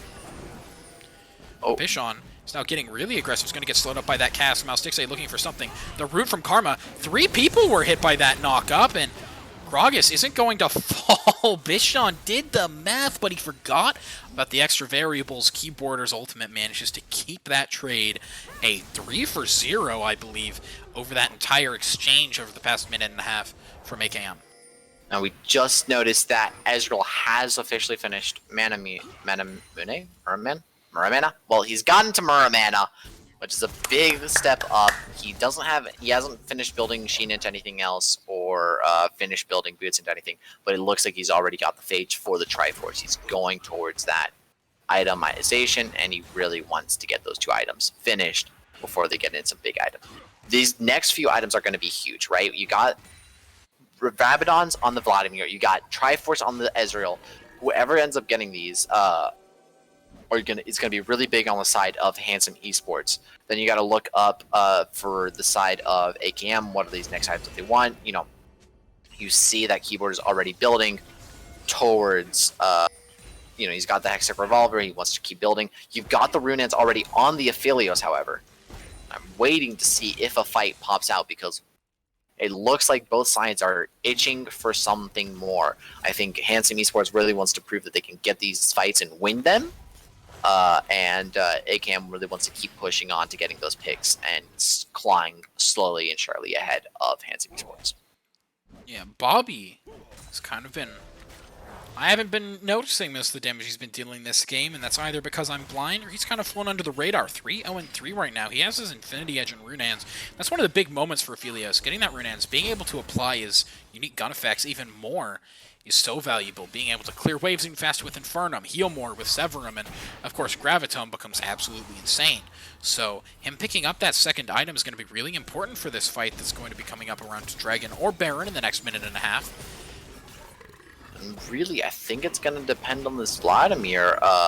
for this next fight, Vladimir and Lee Sin, right? Because Vladimir's got his 2-item. He's got the Hextech Protobelt Rabadons. That's what I was just talking about.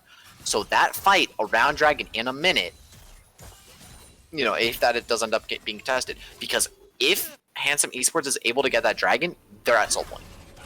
Now Vital's looking for something yet again. Mouse Dixie is caught really got to stop all tapping in the during shop. game. Yeah. You can adjust your YouTube playlist after this one, buddy. Vital is pushing in this lane hard on the bot side. He has TP, so really he's just trying to get his team mid and objective pressure as he moves forward. Using that blood pool to make sure he takes as little damage as possible in these trades. And mid turret, if it doesn't fall here, it's going to be extremely low. And yes, the last caster minion bolt is what takes that one out. And opening up mid tier 2 means so much. It gives you more room to push the mid wave in, make them either choose lose CS or come to objective, and it seems like they've made that choice. And now Keyboarder's in trouble. Goob is looking for something. The Infernal Chains aren't going to proc again, so Keyboarder's going to get out safe. Goob is looking towards top, trying to get more and more CS, stopping it short, while the rest of his team is down here in the bottom lane, trying to make sure they get this Mountain Dragon, because if they get this, if they get the third Mountain Dragon, or the third Dragon, that means that Soul is so close, and they can taste it. Mouse Dixie now getting speed boosted on top of the Predator, looking for the enemy team. Predator's going to go down. No longer has the speed boost. Keyboarder going to look for something here onto Vital, but a TP comes through. Goob is looking to join his team. Blitzcrank Hook is going to miss, but here comes Goob. Instantly getting deleted, actually fails, and Vital onto the backline. But Bobby has 10 Chakrams, and he's just running through the enemy team, being able to deal so much damage, but he drops them. He didn't keep them procced up. So far, though, it has been a 1-for-0. Zilean ult is keeping them alive. Curry whiffing the ultimate there, or pardon me, the hook there. They're very low. Zilean ult. Zilean ult has been already popped, so we are worried about that. But Fails is very low. Oh. Uh-oh, Vital gets caught out. Yeah, like you're saying, Fails are extremely low, and Vital's on the flank. If he looks forward, massive True Shot Barrage is going to deal a lot of damage onto Bobby, and that has been the damage in these fights, and AKM knows that they're backing off, then they're conceding this third Dragon. Yeah, the True Shot Barrage comes in, hits Bobby, and they say, nope, we cannot risk this. You know, although Coob trolled a little bit with that teleport, he was hoping that his team could go in a little bit. He just got bursted instantly as soon as he came in. There was nothing his team could do. Bobby able to just keep up the damage, keep up the pressure. He did get that Executioners, so he's proccing healing reduction on the entire team. That means Vladimir's not getting his healing, Aatrox isn't getting his healing. You know, Ezreal, whenever he builds up healing, won't get it. But, you know, those major sources of healing, major sources of survivability on the team of Handsome Esports is getting reduced by that Grievous wounds. And it's also the two main disruptors from Handsome Esports that are going to be the ones that Aphelios is going to be hitting in some of these team fights anyway when they're trying to run him down. So it's going to be the Vladimir jumping on him. It's going to be the Aatrox jumping on him that he's going to be canceling, and Keyboarder caught out yet again. There are some really greedy recalls over the past few minutes coming out from AKM. Now Caliburn almost getting the kill there, but the Thresh Lantern proving its worth in this series yet again. Again, so, you know, despite the 9 kills, we know that Handsome Esports has been so just ahead. We still have a Gold League on their side of right around 3, almost 4K, right? And that's, wait, no. Yeah, 3, almost 4K. And that's going to be huge, right? If they end up keeping this Gold Lead ahead, despite, you know, AKM's ability to just kind of keep getting these kills, that's going to be big for them. It just shows how well they've been playing the map so far. No, Caliburn and Curry are looking to push up their vision line. This is one of the things you have to do when you have kill pressure. You have to extend your vision line into the enemy jungle and really, you know, choke them out. Don't let them know where you are, because if you can keep that going, they have no idea where Curry is, and they have to show that Blitzcrank Hook respect. And now Thresh with the big brain hook. Vital's trying to juke it out, but he gets caught. Now Vitals is looking like he's going to die here, getting chunked so low in the shutdown. 450 gold in the pocket of Bobby. Bobby keeps on getting more and more gold. It looks like they're gonna just try to take bot lane as a retaliation, essentially. But if we look towards, Oh my gosh. yep, they're just gonna start it. Yeah, it seems like AKM are just going to start taking Baron, and the only person here to stop it is Goob. We've seen him pop off before. Can he do it here? Mouse is going to fall. Meanwhile, on the bot side, it's 4v1. They're not able to stop it. Goob actually has been absolutely out of his mind there, just taking one and walking out. It was the jungler as well, which is going to mean this bot turret, or bot inhibitor is going to go down. Goob stepping up for his team.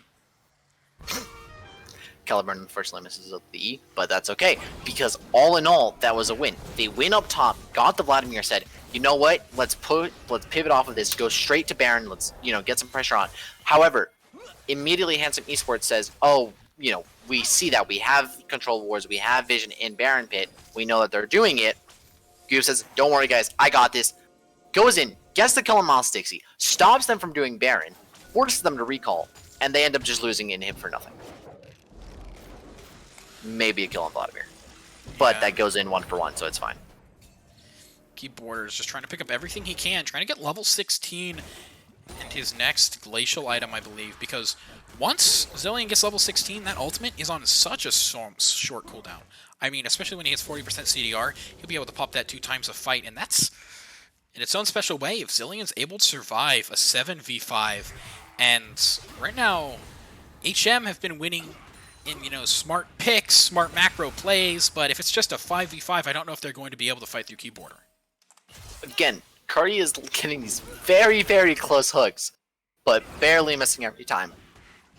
We've seen Handsome Esports re-establish vision around Baron. They're getting ready to try to pressure that out, because right now Dragon's up in 40 seconds. If they keep... Oh. Now Goob trying to catch something out, fails, gets hit by the Infernal Chains, and that's almost certainly going to be a kill. AKM, Maljixty, first thing on the side, but now the Goob is done, and a double knock-up. Now, Blitzcrank being kept in the same place. TP coming through, that means that Vital is joining the team. There goes Curry, though. Bobby, now with the ultimate on him, means that he can walk up as hard as he wants. So much damage, and although Vladimir gets him and has access to the backline, Bobby might be in trouble. Full health coming out of that. Caliburn didn't expect that one, now going to get burned down. This is a 4v1. Will Vital be able to get something out of it? Bobby's playing pretty far up. Double kill for the Vladimir. Going into pool, but he's so low, and the ace is going to go over to sub and AKM as they pick up this dragon, taking away the soul dreams of Handsome Esports. Insane plays. The Zilean ult couldn't have been better timed for Bobby. He just says, alright, I've got Zilean ult, I can keep going in, I don't care.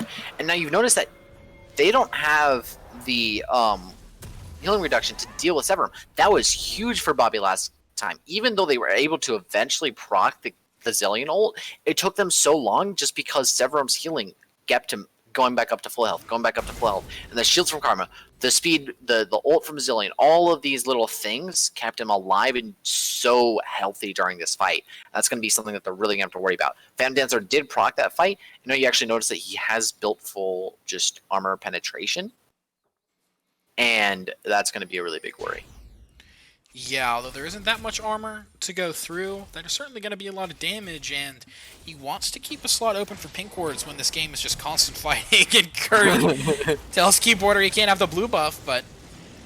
Nope, Goob picks it up. Goob is the one who picks it up, 10% cooldown reduction. It's going to feel nice in his pocket, I guess. I think... Is he at full? No. He's got Black Cleaver, that's 20. Cleaver's just 10, yeah? So, alright. Yeah. So, yeah, so he's... Oh, okay, so he's got that 50% cooldown reduction. The impossible dream. But,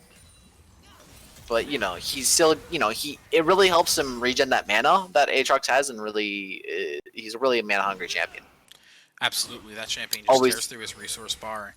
Yeah. And now we see Handsome Esports are securing their control around Baron, and they're just going to start it up. They're forcing a reaction from AKM, but AKM just aren't in position. In fact, they're just now pinging and starting to head over. Ephelios can't be the one to lead, because if he is, Vladimir will just tear right through him, but Handsome Esports do peel off. Blue Ward catches him out. I say is, and then decide to start it right back up, and this dance is one of the things that is going to keep them into this game. Caliburn, though, sitting in the back, trying to be as safe as possible.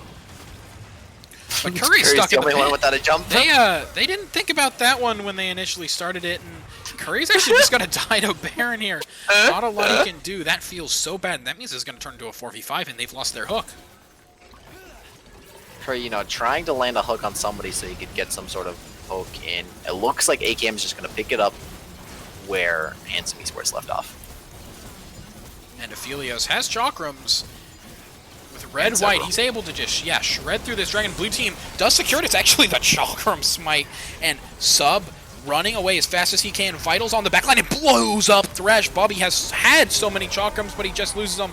Tears through Goop, though. This Aphelios is on fire, and he flashes onto Caliburn, running circles around him like he's an Urgot. With this Severum, he just guns him down. Triple kill for Bobby. Insane plays, you know, even though he's getting these procs off, even though the Vladimir gets these procs off and gets these kills off, it doesn't matter. The Zillion keeps on just saying, well, at least one of us is living.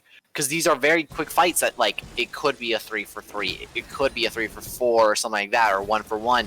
But Zillion just keeps saying no, and Bobby just keeps killing off the rest of the team while they're trying to figure out what to do. Bobby has been the star of the show now. This guy silently was farming up in the early game, still hasn't died. He's 10-0. He has been perfectly fine, and if Curry can't secure a hook onto Bobby, these team fights are pretty much over because Vital doesn't have the just instant burst and ability to get Bobby away from Keyboarder, and as long as Keyboarder is near Bobby, Bobby won't be dying for that long in fights. And now we're noticing that Dragon is up in 1 minute and 14 seconds, so Handsome Esports needs to decide what they want to do because these last few fights have been going absolutely horribly for them. What's going to change about this fight? Are they even going to take it? Are they just going to give Dragon up and let the next Dragon be the sole point for both teams? Or are they going to figure out some way to deal with Bobby's just destructive capabilities? Now, Keyboarder getting closer and closer to level 18. The solo laners, and just overall experience advantage, particularly on the AD of AKM, is starting to shine through in these fights. We were talking a lot last night in the Merc versus Imperial Knights matchup about how leaving your ADC in a safe position, letting them pick up solo farm and XP is so vital. And you see it's now starting to shine through. Level 16 to level 14 is going to mean a lot. That rank in Ultimate means so much. Now Caliburn trying to just farm from a distance, and Vital's getting poked out from absolutely immense. He's flat, it's fine. Yeah, he'll heal it up eventually. Yeah. Now, I think the big thing is going to figure out some way to get a poke or something. They're looking for this dragon. In comes Goob, but Blue Team is going to take it away before that. Handsome Esports are in trouble. Now, Goob is looking onto Bobby, but Bobby has a ring of chakrams, and he's just pumping out damage. Now, he's resurrecting. If Red Team cannot take down Goob, it will be the end, but Bobby. But Bobby, he's full health again. He's full health and shield. Vladimir can't blow that guy up. Oh, but maybe Caliburn can. No, Bobby's still alive, but the 1K shutdown goes over to Lee Sin, and there's a 2-for-1 right now, or 2 versus 1. Now, Malstixy is still alive, but he's using the Predator to get out. Vishon, Resonating Strike, and the freezing. Oh, he doesn't have the chance to auto-attack and get the red buff slow more than once. The second Resonating Strike lands, and there goes Malstixy, a 5-for-3. Handsome Esports managed to take the win in that fight, but it was so nail-bitingly close. It was very scary. I think really the biggest thing was, even though the Zillion ult came out and saved Bobby that first time, they were able to barely, just like with that extra time that they had from Bobby being down there, like, okay, cool, let's go in now, get the kills on everybody else and lower them down while Bobby's down, and then we can just focus Bobby as soon as he's back up. Because that's what their game plan is. They gotta kill Bobby again and again and again. They cannot let him live. And they cannot let him, keep getting that. Yeah, you can't let him stay up, that's for sure. And I'm expecting to see a heal cut very, very soon. Especially now that Bobby has pulled out the Bloodthirster. When he has 7 Bloodthirster, he is not dying in these fights. He's completely full health. I mean, yeah, we saw what happened with the earlier, just like even with just the Vampiric Scepter, combine that with the Karma Shield, combine that with the Zillion Shield that he's giving because he's giving him Airy, you know, it's a lot of protection on this Aphelios, and that is too dangerous to let happen. And you see Sub is kind of just accepting his role. The Ardent and Athene's Unholy Grails coming out, those are both exclusively so that Bobby won't die in these fights. Although his perfect scoreline may be tarnished, he's still 12-1. This guy is the dictating factor in fights for AKM. It's going to be off his back that these fights are won or lost, which also means that he has a massive target on his back. Without a GA in his build at all, and just a Phantom Dancer, if he gets separated from Keyboarder, particularly with a hook pick from Curry, it might be over for this team. I mean, we haven't really seen Curry hit a lot of hooks yet. He seems to just be a lot more of the fan of just running with Righteous Glory and see if he can land a knockup. And then run out with Shirelius. And then run out with Shirelius. So I'm kind of curious to see whether or not he'll be able to do much. But yeah, no, that Aphelios is online. He's got those 6 items. You know, before anybody else, he is level 17. Keyboard is 18. You know, they're just ready and waiting. And we can actually see the effects of last fight, not so much this fight, of the Zillion extra XP. You know, the support 15 to 12. Bobby 17 when Caliburn 16. Keyboard level. I mean, both mids are level 18. The only weird discrepancy is that Bishon is 2 levels above the two levels above Malstixi. And I do think that a lot of that was just a lot of that was superior early pathing. Yeah. Bishon managed to get a lot of value out of his ganks compared to Malstixi, who focused a lot more on ganking than farming, but had about the same number of successful ganks, I'd say, early on. Now, that level advantage is massive. Now that he's managed to scale up his camps constantly, it means that the XP he's gotten and invested has paid dividends. Now 2 levels up like you're talking about, that means he has the rank up on his ultimate and objective around this Baron and around this Dragon coming up in 45 seconds that both teams will get soul from. So both teams are definitely going to want to argue about that. Now, we talked about that heal cut coming out, and we see it immediately. Aatrox, Bramble Vest. Lee Sin, Bramble Vest. Ezreal, immediate build into Mortal Reminder. Just like finishes Executioners, goes into Mortal Reminder. He's like, nah, we're getting this heal cut. They saw what happened when they didn't get heal cut, and they don't want to have to deal with that again. Both of these now, teams. Goob is actually getting really close to finishing off Thornmail, which will be really big, especially against that Aphelios if he does end up getting that Severum Q off. When Aphelios uses Severum, if you have Thornmail, he's dealing damage to himself as well. So, yeah. Although it's not going to be that much, it will be quite a bit as Curry almost lands a hook. You really want to pick onto Gragas or Bobby before you do go into this fight. If they land that pick onto True Shot Barrage. Fails, still not level 16. Does not have the rank up on his ult. They don't want to take this fight yet. But it looks like they're being forced to. Blitzcrank misses the hook. Now Vital's in the backline. Doesn't manage to deal that much damage onto anyone. But now he's on the backline. The ultimate has to be used by Keyboarder on himself. And that means that Bobby is in trouble. Bobby gets shut down. In comes Goob. That's going to be a double kill. A triple for Vital. Oh my god. That was so much damage as AKM Bobby just leaves the game. The weight of his back after carrying through that game may have broken it. And this is going to be it. Handsome Esports are taking this series 3-1. They had a hiccup game 2, but it looked like they finally had the counter to the Thresh priority. Curry picks up the Blitzcrank, and although he didn't have the biggest impact, Vital's flank towards the end of that game blew up Gragas, put him in a terrible position, made Keyboarder not able to use his ultimate on Bobby, which meant that Bobby was instantly burst down, and the fight was just won and went Handsome Esports' way. Now that last fight was intense. Really what I want to break it down to is that Vital ult hit a majority of AKM's team, right? He was able to finally get that flank off on the Vladimir that he really, really wanted. He's been trying to get these past few times. And all of a sudden, all of their damage is amplified. They're all super low. All of them are ready to die. And that's when HM goes in, notices, hey, you know what? We got this. We can just get this damage in. And Caliburn goes in on Bobby. They see that Zillion pops the ult on himself. So as soon as he pops it, they're like, okay, we can kill Aphelios. He doesn't have GA. He doesn't have a way of surviving. Phantom Dancer's popped. We're basically safe. He's heal cutted. So, Severum's not even healing himself that much. We've got the Bramble Vest. We've got the Executioner. We've got everything that we want to get onto this team.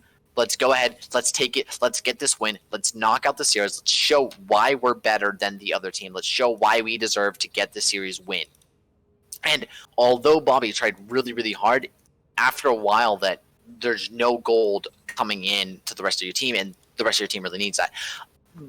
Having said that, Zillion was very close to finishing off his items. You saw the Rabadons, you saw the Rod of Ages, you saw the Void Staff, especially to deal with that Spear Visage that both Aatrox and Lee Sin tried to get, because they both build Death Dancer, they both build Black Cleaver. You can actually notice a very just exact build between the Aatrox and the Lee Sin with the Death Dance, Black Cleaver, Spirit Visage, Bramble Vest. The only discrepancy might be boots and the jungle item that, of course, Lee Sin is going to go. But by the end, it really shows off that despite HM's, kind of stagger throughout that mid-fight, those mid-fights, they lost 2 of those fights handedly. AKM was able to kind of push their way back up and really dominate towards the end. It just didn't matter. They got the one good fight that they needed to win. They realized what they needed. They realized what it was that had been kind of ruining their momentum from before, and they just popped off. They win the fight around the dragon. They win that last fight. That's huge for them.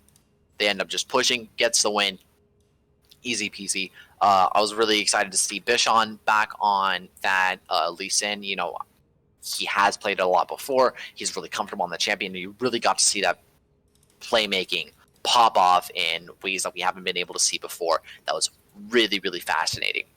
Yeah, that. Vlad, However, is going to be us for tonight. Sorry to cut you off, but a really crazy series. AKM taking one game and putting up a fight in Game 4, but Handsome Esports, the seed 1 from Friday Conference, managed to pull off this game, and it does bring us with some questions going forward, though. Last time, we saw Merc Esports struggling, so I'm really excited to see if Handsome Esports and Merc are going to be able to meet in the finals, the challenge of both rank 1s from both of their conferences meeting, but before then, we are going to have next week's semifinals matches are going to be most likely the same time, unless there's a crazy reschedule, as these 8 p.m. EST Friday and 8 p.m. EST Saturday. So make sure you hit the follow button, go check out the socials, join the Discord if you haven't already, and we'll be back then.